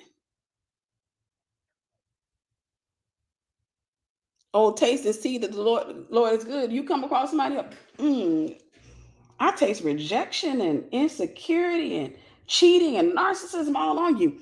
Mm-mm. I don't want to be connected for long when I see you messed up, and I already know. I see our future. Can I say this? Because this is what I was going to teach earlier, and I'll move on to the other styles. I believe, and I'm not here to diagnose you. I'm not here to ordain you or anything. And this is just for a few of you who are avoidant. This is not for everybody who identifies as avoidant. I believe that's a location, a stage of development. A lot of you who are avoidant are apostles. You have an apostolic mantle. All right. Apostles are designed to, they're sent ones. They're not designed to stay connected to everybody. Apostles are movers. You will walk with an apostle as long as you're moving. If you stop moving, you will get left behind. If somebody who has an apostolic mantle connects to somebody who is dead, and that person, you get in a relationship with a dude and he ain't trying to do nothing with himself, you'll get rid of him. You'll get annoyed because he gonna. The worst person, I gotta move on from here, but it's funny. The hardest person for an apostolic mover to connect to is a prophet or a prophetic, highly prophetic person who has just romance, they just centered their whole life around love and having babies. I just want to be with you. I just want to look in your eyes, and I just want to hold your hands, and I just want to lay in the bed all day and stare at you. I just want to make love, and I want us to wake up and stare off into the sunset. We will get annoyed as heck. Tell me if I'm wrong. That's annoying. If you're a prophet or prophetic person, you're like, oh my God, I would love that for a man. I would love that for a man. Okay. That's probably, I'm avoiding, but I would love that you're probably a prophet or prophetic person. And if you're a prophet or prophetic person and you're in that stage of avoidant, then you may be broken. You may be broken, or you're just passing through that stage, right? It's like you can get welfare, but you're not supposed to stay there. It's okay. You're passing through. But a person who has an apostolic calling, a lot of them, I'm not saying all, from what I've seen with the apostle friends I have, I got an apostle for a leader. What I've seen for the apostles I know in my life, I've seen that there is this loose hand. They will walk with you there as long as you're moving. If you stop, they're gonna keep going. And it's hurtful. It can be you like, you really didn't care. No, that's not right. They're gonna keep moving. They're going to step right over you and keep it moving and not think anything about it, and would be mad at you for the fact that you stopped. Okay. I'm finna move on because y'all getting quiet on me. I'm saying that when it comes to avoidant attachment, a lot of you who have avoidant attachment style, not everybody, is usually people who have an apostolic mantle, because the word apostle means sent one. You were sent. You are literally a builder. You're a mover. You're supposed to be moving. And that's the reason why when you get into a relationship, if you get into a relationship with a prophet who a prophetic person who has not learned to manage their feelings, a prophet or prophetic person who loves to play with their own wiring, that wants to sit up there and talk about love all the time, you will get annoyed. You'll get annoyed because they're trying to get you drunk, they're trying to get you high, they just want to constantly keep talking about feelings and babies and stuff like that, and you're just like, that's nice. I like the touchy feely stuff at times, but I don't want that to become my whole life. Like, I don't want to be addicted to you. I'll say it like that. My issue is this, and I'm going to move from here after I say this. My issue is someone who has an apostolic mantle does not like idolatry. I don't ever want to be addicted to anybody. I don't want to be addicted to you. I will fight an addiction to a person. I will literally fight it. If I feel like if your move can really hurt me, if I'm talking to a dude and we're just dating and something he does really hurts me and it's a habit, I'll pull back. Because I'm giving myself space to think, to say, okay, can I handle this? Not only am I giving myself space to say, can I handle this? I'm also giving myself space to say, you're not falling into the trap of idolatry, are you? I don't need to idolize you. I don't want to idolize you. I don't feel like idolizing you. I want to have a healthy relationship where we are building and we're happy. American culture dictates that you be under a spell that you call being in love. And when you hear somebody like me talking, that sounds like trauma to you, because American culture has decided or has determined that it looks like you're just being in the clouds all the time. But I've had to counsel too many of you out the clouds. Your head got stuck there like a peacock. You realize your head was really in the ground. It was really in your own tail.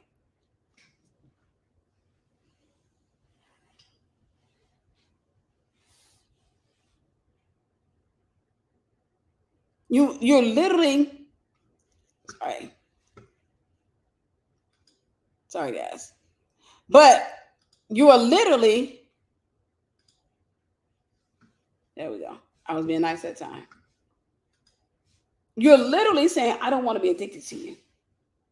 You're literally saying, not only do I not want to be addicted to you, this is the apostolic mantle. I don't want to be addicted to you. I don't want to idolize you. I want to be able to see you from a sober place. Like, I want us to be conscious. That means I want you to like me for real, love me for real. I want to like you for real, love you for real. I don't want to be high. I don't want to be high.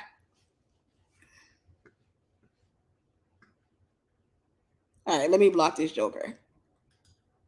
Okay, now we go. Now we can move on. All right, now we can move on. Now we're going to go back to the different types of attachment styles.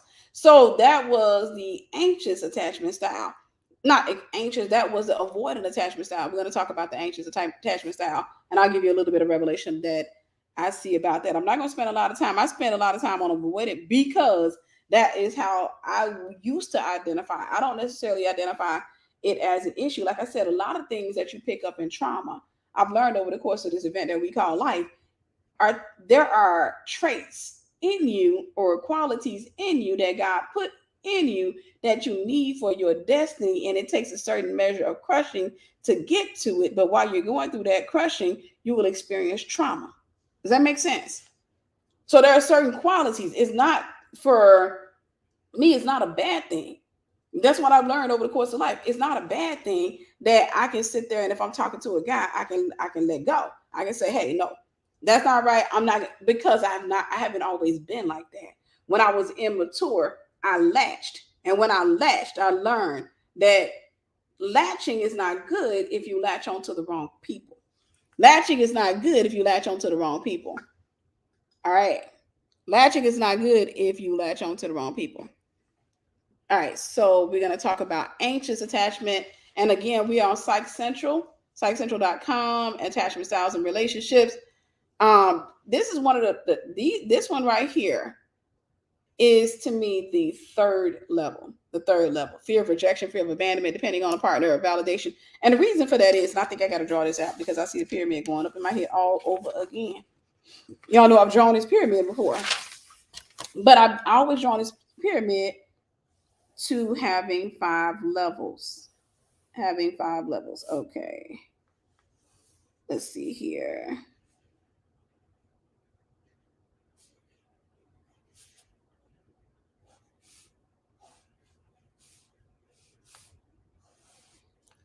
All right.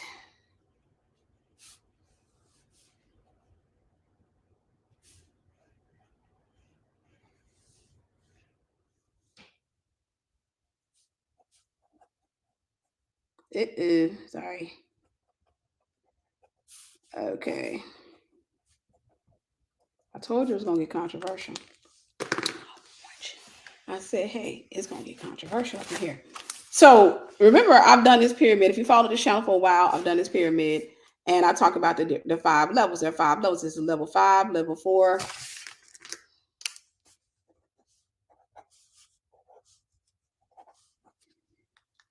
Start who you are is where you are. There are 5 levels. Now, perfect love is going to cast out fear. Down here is a broad road. This is where everybody is. Fear. 5% of the population, well, say 5% of the population has a fearful attachment style. So I think I'm wrong in that. I'm definitely wrong. Matter of fact, I had already secured this in my head in the car. All right. All right, let me just draw this out again. I apologize because it doesn't look good because I'm doing all the scribbling on here. I'll be fast. I'll be fast. All right.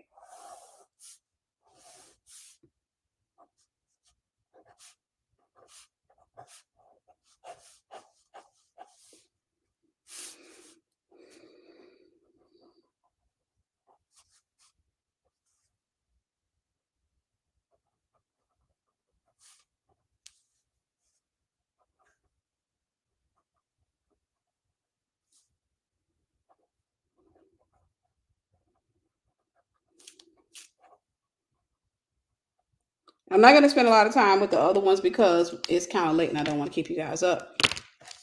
But levels. See, that's a little bit neater than what I did with that one. See why? All right. The different levels. For me, I believe personally, this is not the gospel, but what I believe personally is that this right here is your level. Right? This is the level that for secure. Now, remember, in the world, it's turned upside down. In the world, this is good, right? In the world, it's turned upside down. But in the kingdom, there is order, like it's placed in order, and last will be first and first will be last. Secure is where you're going to have, they said 50% of the population falls in the category of secure. Secure is where you're going to have a lot of people. But these are going to be your bottom thinkers. Now, don't get me wrong. If you raise your child to be secure, I'm not saying your kid's a bottom thinker. I am saying that your child, there's going to be a level of crucifixion that the child has to go through, right? Because they're not going to necessarily, they know how to connect. They know how to connect to the right people. They know how to deal with the right people, but they don't necessarily know how to deal with the wrong people. That's what I'm saying. They don't necessarily know how to deal with the wrong people. They don't know how to navigate. They may not be that discerning. They wasn't on the streets like you. So when you on the streets, you already knew a quick talk. When somebody started talking a little bit too fast, you already knew that, okay. Or when you start noticing that somebody come over here and this girl, she keeps talking to you and you got your person over there and she keep trying to get your attention or what have you, but your purse is sitting right there and there's another girl that's lingering or what have you, you already know to grab your purse, right? Because you know that they probably together. When you're in the world, that's called street sense. It's also called common sense, right? And so common sense is down here. Everything that's common flows down here. Up here, there's wisdom. So this is what, here you're going to have secure fear. Fear. They said 5% of the population is fear. I don't believe that. I believe it's a lot more, but fear. Here, I believe you get caught up in fear because when you start navigating, when you start coming out of here, the greatest fear that you'll experience when it comes to elevation is the fear of rejecting people or being rejected by people. Most people down here fear rejection. fear of abandonment. As you start to ascend, it gets scary because literally people at the bottom feel like you've betrayed them whenever you have the audacity to change your mind, whenever you have the audacity to say, I want to do something different with my life. They feel like you've abandoned them. We were taught that growing up. I talked about that. Like we had relatives that were successful that went out and did something with their lives or what have you, and they had the audacity to not look back. And then when I talked to those relatives when I got older, come to find out that they did look back, they did try, but it's just the family started identifying them as the relative with money. And so my family was a family of people that weren't so good. So if they identified you like that, you were in some trouble. So when you get here, a lot of times the fear that you start experiencing is because you have a fear of the unknown. You haven't had a parent to model it out for you before. You haven't had people to model out life and relationships for you before. And so consequently, you're leaving what's familiar to you. So you're in this space. This is when you're new. You're leaving what's familiar to you, and you can't predict what's ahead. Down here, it's like you're circling around a mountain. You're at the bottom, but you're going in cycles and circles because everything is familiar to you, even your trauma. That's the reason why trauma hasn't necessarily killed you. It's because you've been through it before. It's all familiar. But when you start getting up here, you haven't had too many people to model it for you. Your phone is dry. A lot of the people that you have quote unquote left behind are mad at you, and you don't necessarily know who to talk to. And a lot of times, this right here is like the lost child of elevation, because the people at the bottom feel like you've rejected them. But the people up here are sometimes not mature enough to understand that you need to be poured into.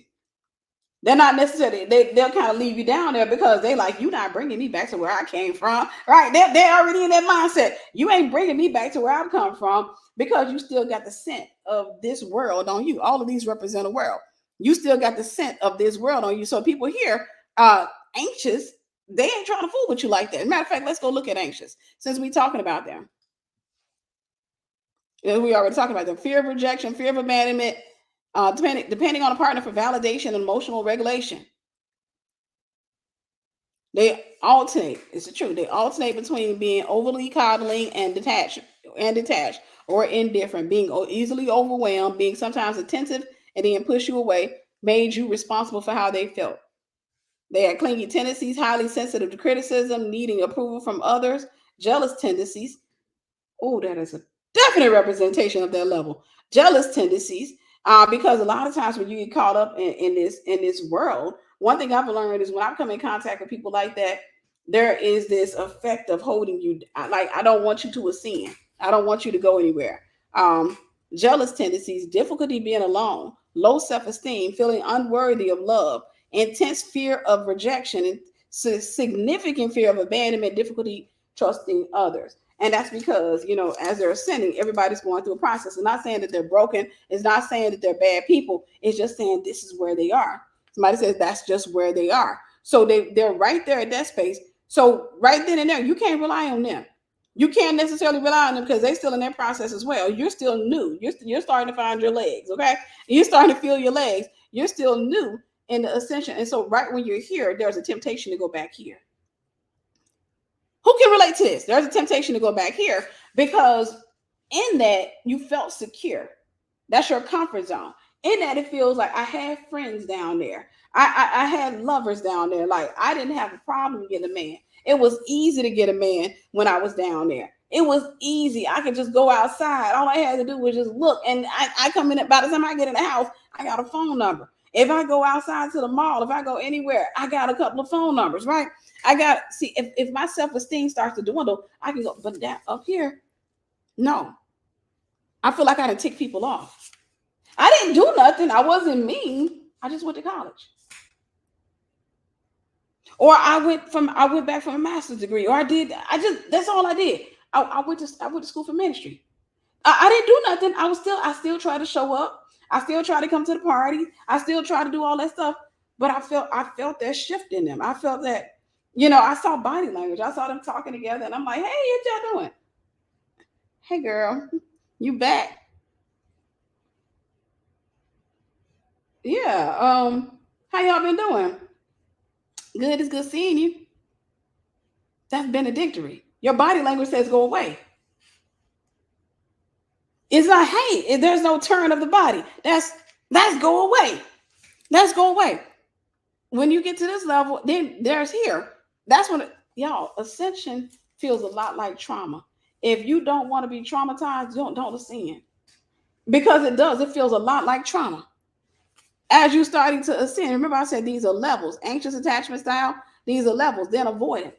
Avoidant is when you get to the place where you start realizing your worth. I was listening to a video and the man said about avoidant attachment style. He was saying that somebody who has an avoidant attachment values their own self. They like they have a high level of value as it relates, a high self-esteem, high level of value as it relates to themselves, but not so much. They don't necessarily have a positive outlook on the world. And I was in my car driving. I was headed to church, and I was like, "It's not true. It's not true. It's not that people have a negative view of the world. It's more so a realistic view of the world. Negative view of the world is when you start saying that's the fearful. That's when you say everybody's going to hell, everybody's wrong, all men this, all women that, what have you. No, somebody who, in my experience, is avoidant, and I'm not just talking about me. Somebody in my experience who's avoidant typically is going to have a really optimistic outlook on the world, but not so optimistic look on everybody in the world. And then you just they just kind of date from that perspective that not everybody's good and not everybody's bad. That's if they're healed. Right. They can feel that hand. And that's if they're healed. They understand not everybody's good, not everybody's bad. Just because he got dimples and he cute and he's interested in me and he seems to be doesn't mean that he's the one. Doesn't mean that I need to, just kind of wrap it up and call him the one. But anxious, clingy tendencies. This is the prophet or the prophetic person in many cases when you're broken. This is Elijah in the cave. Clingy tendencies, highly sensitive to criticism, needing approval from others, jealous tendencies, difficulty being alone, low self-esteem, feeling unworthy of love, intense fear of rejection, significant fear of abandonment, difficulty trusting others. And it said how it manifests in relationship. This is Psych Central. According to people with anxious attachment style usually feel unworthy of love and need constant reassurance from their partners. They often blame themselves for challenges in the relationship and can exhibit frequent and intense jealousy or distrust due to poor self-esteem. All right, I'm going to move on from there. Like I said, I wasn't going to spend a lot of time on those. And I think I have kind of, where am I?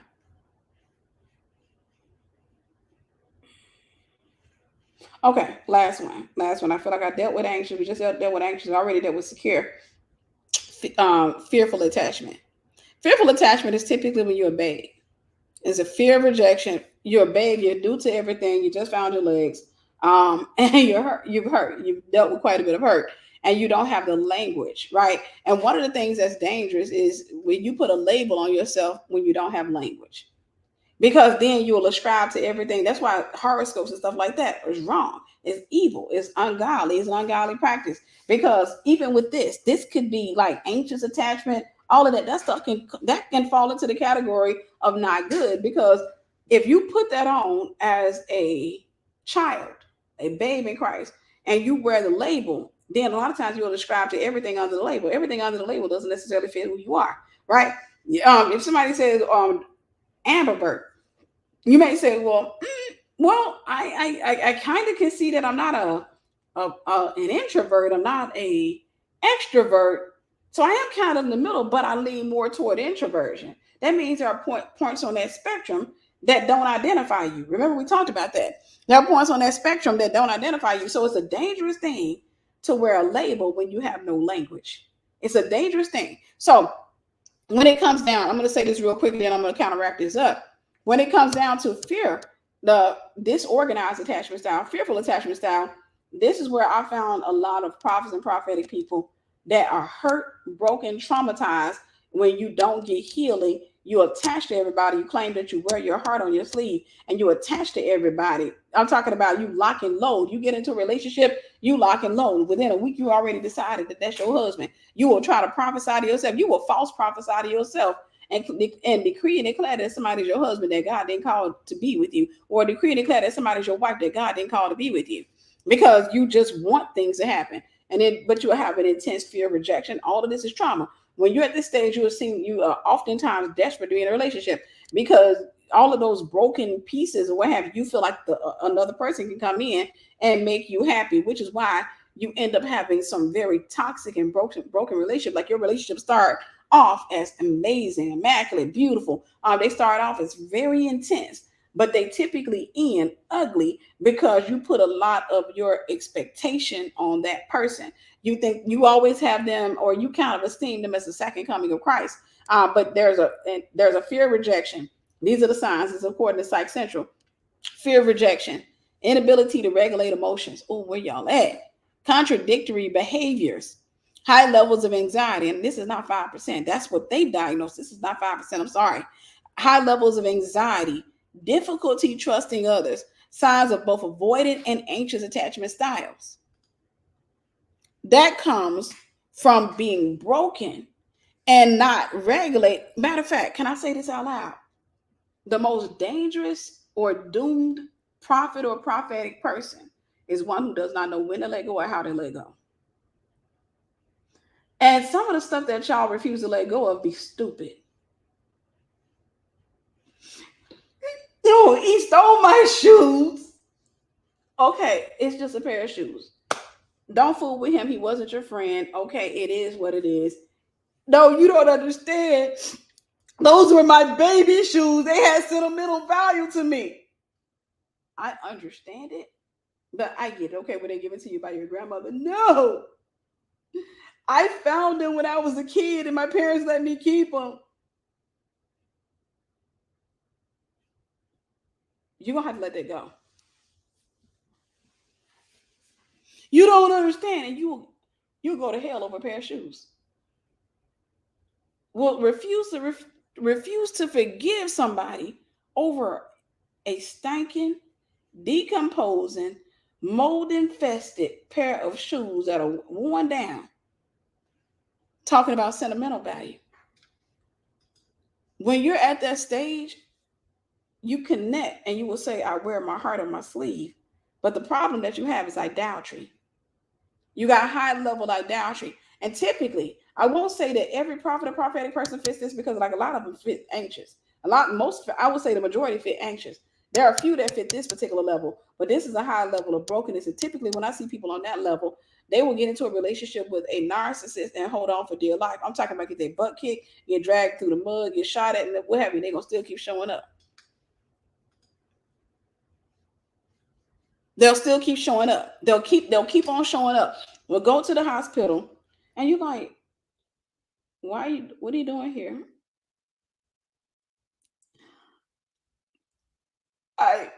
You don't understand. I don't expect you to understand. I mean, but didn't he shoot at you?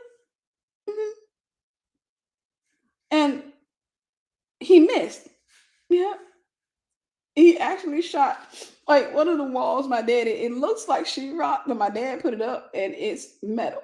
You know, my dad's military. He has some really, it was Vietnam and all this other stuff. So, and he shot the wall, and when he shot at me, the bullet passed my head and it hit the wall and it ricocheted and it came back when it made a downward turn and it hit him right, just it grazed his testicle and it hit his inner thigh.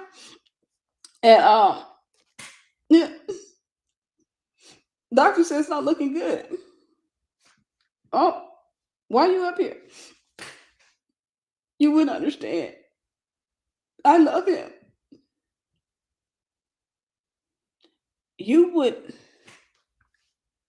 It's only a few people that there are only a few people that when I want to say a lot of people I've seen there. I love him. Would be in the hospital with a. Can you go get the chaplain? Oh, I do. I will. I'll marry you. I'll marry you. I'm sorry, baby.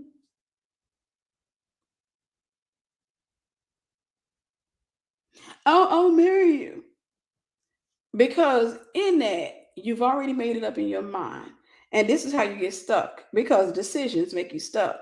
In your mind, you've already made it up in your head that there's nobody else in the world for you.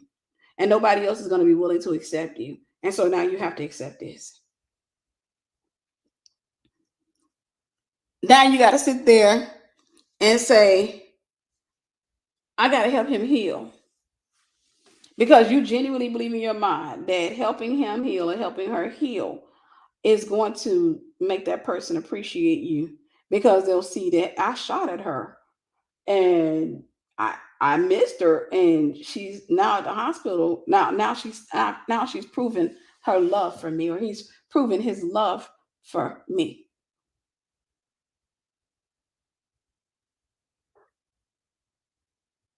And the whole time that person in the hospital thinking about themselves. Doctor, how's this going to expect it? You said it grazed my left scrotum. How's this going to affect?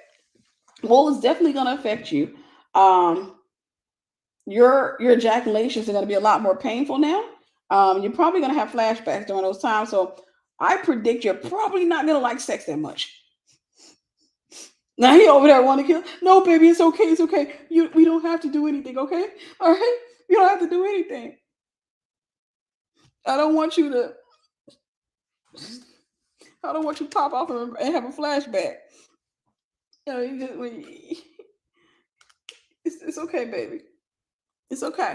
I'm saying that to say every last one of those, and like I said, this is something I'm still building out, so I don't have the full picture of it, but this is the picture I have right now, and so I have to stop here because that's where the picture ends.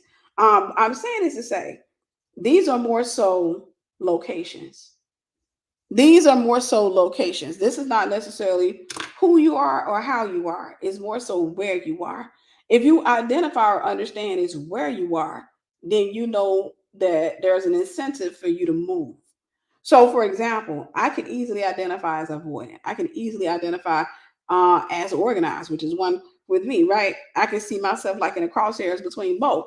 But for the most part, every time I identify an issue with myself, if I see it as an issue, if I deem it to be an issue, it's only an incentive for me to get up and get moving. It's only an incentive because I think if God can bless me on this level, good God, what does the next level look like? That for me, that's an incentive. If God can bless me like this where I am, if God is doing this, what am I holding myself back from by staying comfortable? What am I holding myself back from by staying comfortable? So the thing that I will say to you, one, I would say study the styles, study the different types of styles. But two, don't look at them from the perspective of the world. Meaning, remember with the church, with the kingdom, last should be first and first should be last. Last will be first and first will be last. Let me not talk King James version, okay?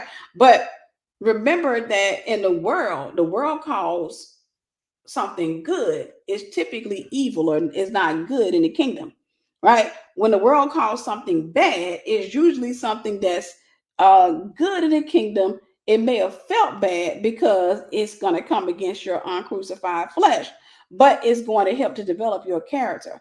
When I look at the attachment styles, when I was listening to the lady talk about the avoidant attachment style, I said I was going to play her, but I'm not going to do it. But when I was listening to the woman talk about the avoidant attachment style, I literally laughed. I literally laughed listening to her because in it, I'm thinking, that a problem? Is that a problem? It can be a problem if you're not healed and you don't have revelation. It's not a problem when you become more intentional, when you're more prayerful. It's not a problem when you can sit back and say, yeah, I don't connect. Like if I'm talking to a guy, he's not, I'm sorry, he ain't getting my heart like that. He can love bomb you and you go straight into being in love. I'm not gonna do that. And if I feel that, what avoidance? If I feel myself feeling like I'm going into that spell stage, if I feel it, I'm gonna back up. I'm gonna back up and I'm gonna ask him to stop. If he doesn't stop, I'm gonna cut him off. Right? Y'all want me to be honest, right? If he doesn't stop, I'm gonna cut him off because if he's not allowing me to have time to get to know him soberly, I don't entertain people who don't allow me to get to know them soberly. I don't want to get to know. I don't want to hear. I don't want to talk about babies. I don't want to talk about houses. I don't want to talk about sex and what it's going to be like to be married. Take no thought for tomorrow, for sufficient for today is the trouble thereof. Hope deferred makes the heart sick. When you take thought for tomorrow, you go into the realm of hope. And when you do, you go into the realm of hope. It causes you to become anxious. It causes you to become desperate. It causes that feeling of being in love, that nostalgic feeling. It causes you to go into those places. It causes you to become fearful and anxious. Tell me if I'm wrong. Tell me if I'm wrong. It causes you to sit up there and get frustrated if somebody that said they were gonna call you and they don't call you. Now you're in a place of fear. He usually called me around 9 p.m., but he hasn't called me. It causes you to go into those places. That's because you didn't guard your heart. Your heart was meant to be guarded. You give your heart away as a person earns it. It's not given because he wore your favorite cologne. He got pheromone cologne on, and he was playing a little bit of music in the background, and the music he was playing, it just got you, and then he wanted to slow dance with you. If you give your heart away because somebody love bombed you, you can't complain that you're dealing with warfare. You can't complain about the person because you were, I hate to use the word, easy. So I'm saying you have to ascend. You have to ascend the styles or whatever. You have to ascend until you get to the point where wisdom comes in, when you come and you say, while I like the feeling of, I like the honeymoon stage. I actually love that feeling. I love being love bombed. Just like anybody else, I like all of that stuff. But there's a time and a place for that. And me not knowing a man, that's not the time or the place for that. I don't know you for you to be doing that to me. I don't know you. I barely know you. I don't even know if you like your mama. I don't know what type of person you are. I don't want you love bombing me when I really don't know you. Don't get on the phone and start talking about so how many, you think about kids. If you think you're too old, yeah, I mean, I'm saying no. I want to get to know you soberly. Like, what are your plans? What do you want? What is it that you're looking for? I want to get to know you soberly. I'm gonna say this. I'm gonna get ready to wrap this up. I was thinking about this before while I was getting ready for leader pour. I was thinking about this. I started thinking about a card game I want to create. I started thinking about. I was like, I don't know if I want it to be a card game, but I want to talk about just to help people to help navigate. Like, I got card games to help you navigate, like questions you can ask Daddy's Girl and Daddy in a Box. If you happen to be a single woman or a single guy, I think it's more so for women. But Daddy's Girl, yeah, Daddy in a Box, Daddy's Girl, they're for women. But these are questions you can ask a guy whenever you're dating, right? These are questions you can ask them whenever you're dating or whenever you're talking to a person.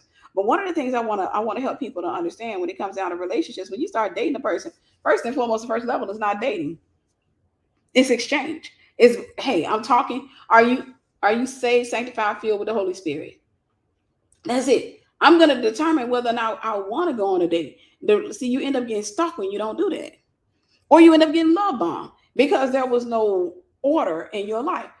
If you understand, hey, when we exchange numbers, I'm not agreeing to a date.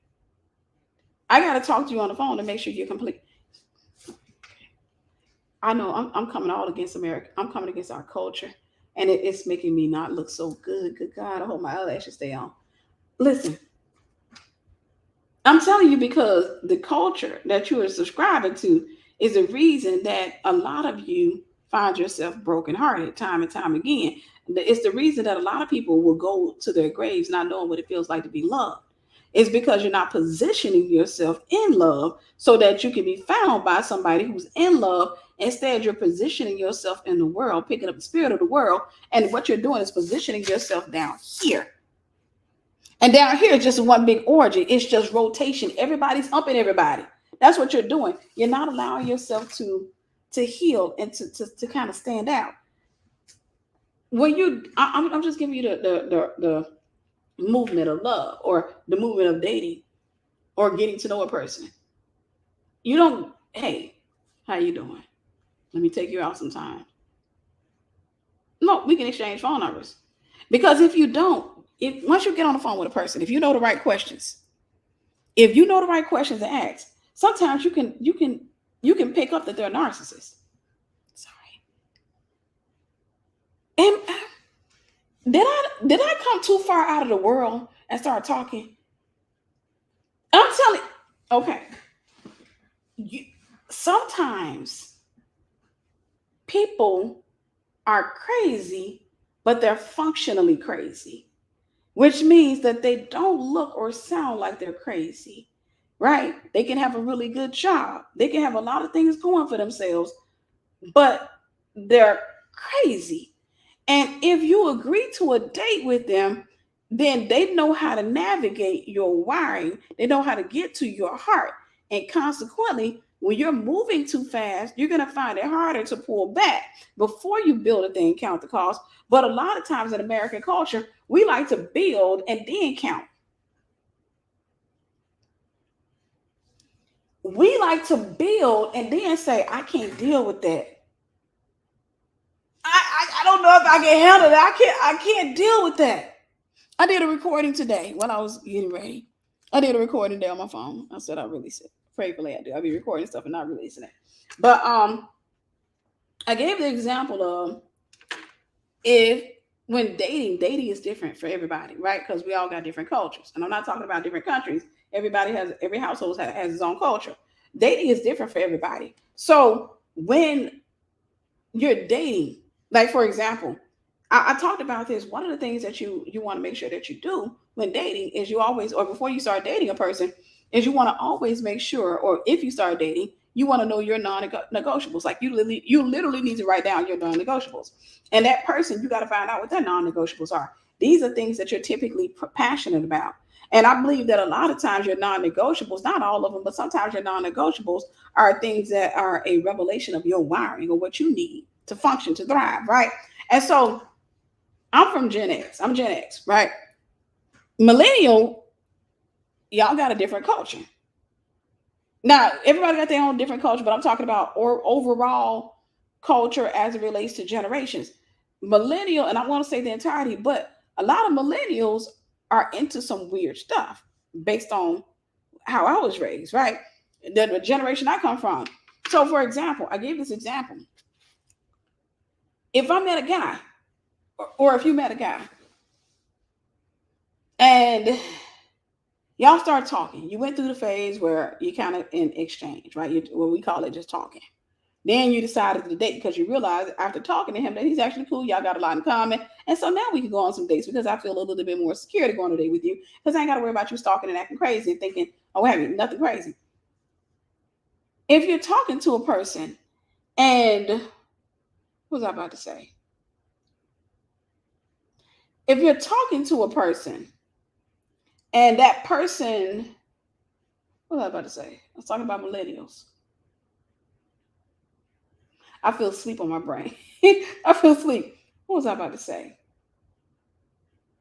Oh, yeah. Okay. I'm back. If you were talking to a person, Gen Z, if I dated somebody from a millennial generation, right? Which I'm not interested in doing. I'm just saying I won't close the door on God, but I'm just saying it because I ain't want nobody to get no ideas when I say that. But it's just an example. I'm Gen X. If I dated somebody that was a millennial, and that millennial came to me and he said, hey, Tiff, this is my girl. This is my friend girl, Tammy. This is my friend girl, Tammy. We've been friends since we were 12 years old. And I said, cool. Cool. Do I think he has to get rid of her? No. Do I think that he has to adjust his relationship with her? Yup. If things get serious. There is weird for me. I saw a guy on TikTok talking about that, about him and his wife. And you can tell he's Gen X. But it's weird for me if you are a whole husband, but you got a female best friend. That's not your wife. And that you're going to hang out with your female best friend outside of your wife. That's weird for me. That may be accepted, and I don't think entirety of millennials accept it, but it may be accepted with a lot of millennials, especially Gen Z. When you go down to Gen Z, it can be considered normal. That's something that's a non-negotiable for me. That's weird. So if he sits back and says, me and Tammy been friends since we were 12, so I'm just letting you know, Tammy gonna be there. So if you got a problem with that, then I think we can't move on to the dating phase. I cut him off. Not because I want her out of his life, because I would never do that. Because I'm gonna engage her. I'm gonna gauge her myself, right? When I'm talking to her, I'm gonna check her out. I'm gonna see how she engages me. I'm gonna see, does she got a secret crush on him? That's if he makes that comment, he's already he's already established hierarchy, which means that I would never move above her. And I don't want to be equal to her. For him, tenure is more important than anything. It's more important than seasons. And if he's locked into tenure, she's been my friend longer. I don't lock into that. So I'm not going to continue with him. I'm not going to lock him in and go. I will tell him, okay, I think we can be cool. Because for him, he doesn't understand that she may not necessarily be his friend anymore. He doesn't understand that she may be in a different season. And he may not even understand that she doesn't mind being his friend. She's not interested in him like that. But anytime he gets a woman, she likes to scare the women away. She likes to prove that she's number one.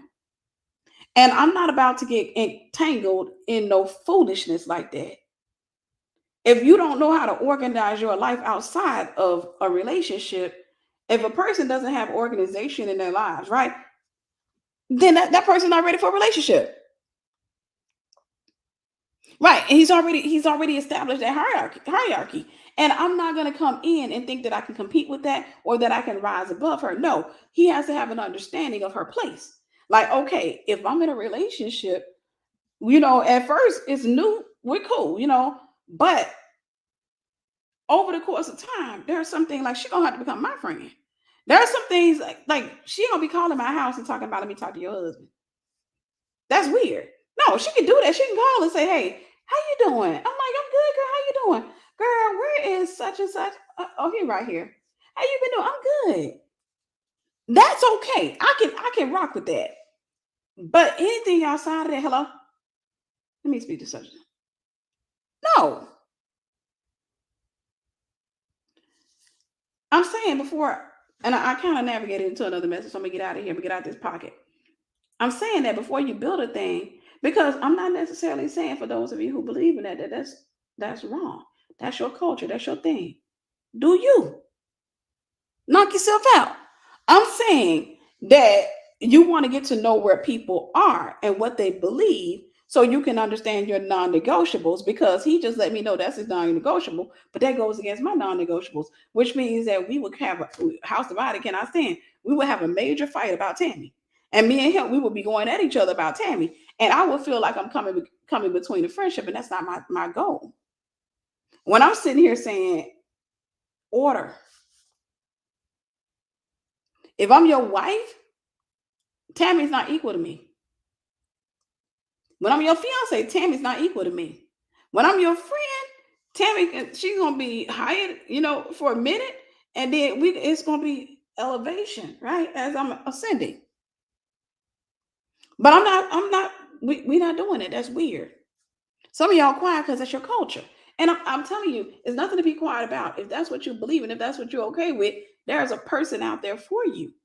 There's a person out there for you. But before you build anything with anybody, you want to know your non-negotiables, and you want to know their non-negotiables, because most of the fighting I find that comes on in marriages has everything to do with a conversation that was never had.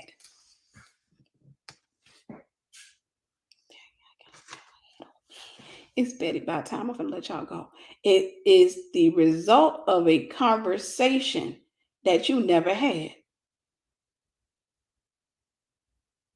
And you really don't have those conversations because you think you can change the person, and you're afraid of what those conversations will uncover. You don't have those conversations. It has everything to do with a conversation you didn't have. I want to make sure I finish this statement, then I'll let you go. I've been talking about that. I'm gonna let you go for real. But I'm gonna make sure we exchange. When you first talk to a person, we're talking. It's an exchange. Hey, I just need to see if you're sane. Is there anybody you're in a relationship with? Because there are people out there that will try to date you, but they'll have a whole other person that they're talking to. And if you get caught up in that, you can end up as a viral YouTube video getting your butt kicked in the middle of a Shoney's restaurant. And do they even exist anymore? But it's just an example, guys. I never got beat up in a restaurant. But you can end up getting yourself kicked. You can end up getting your tail kicked by somebody you didn't even know existed. Because you didn't want to ask questions, because you were too busy love bombing each other. You didn't want to take the time out to ask him, hey, excuse me, are you talking to anybody? Well, what you mean? Let me reword that. Is there anybody that thinks they're in a relationship with you? Are you pursuing anybody besides me?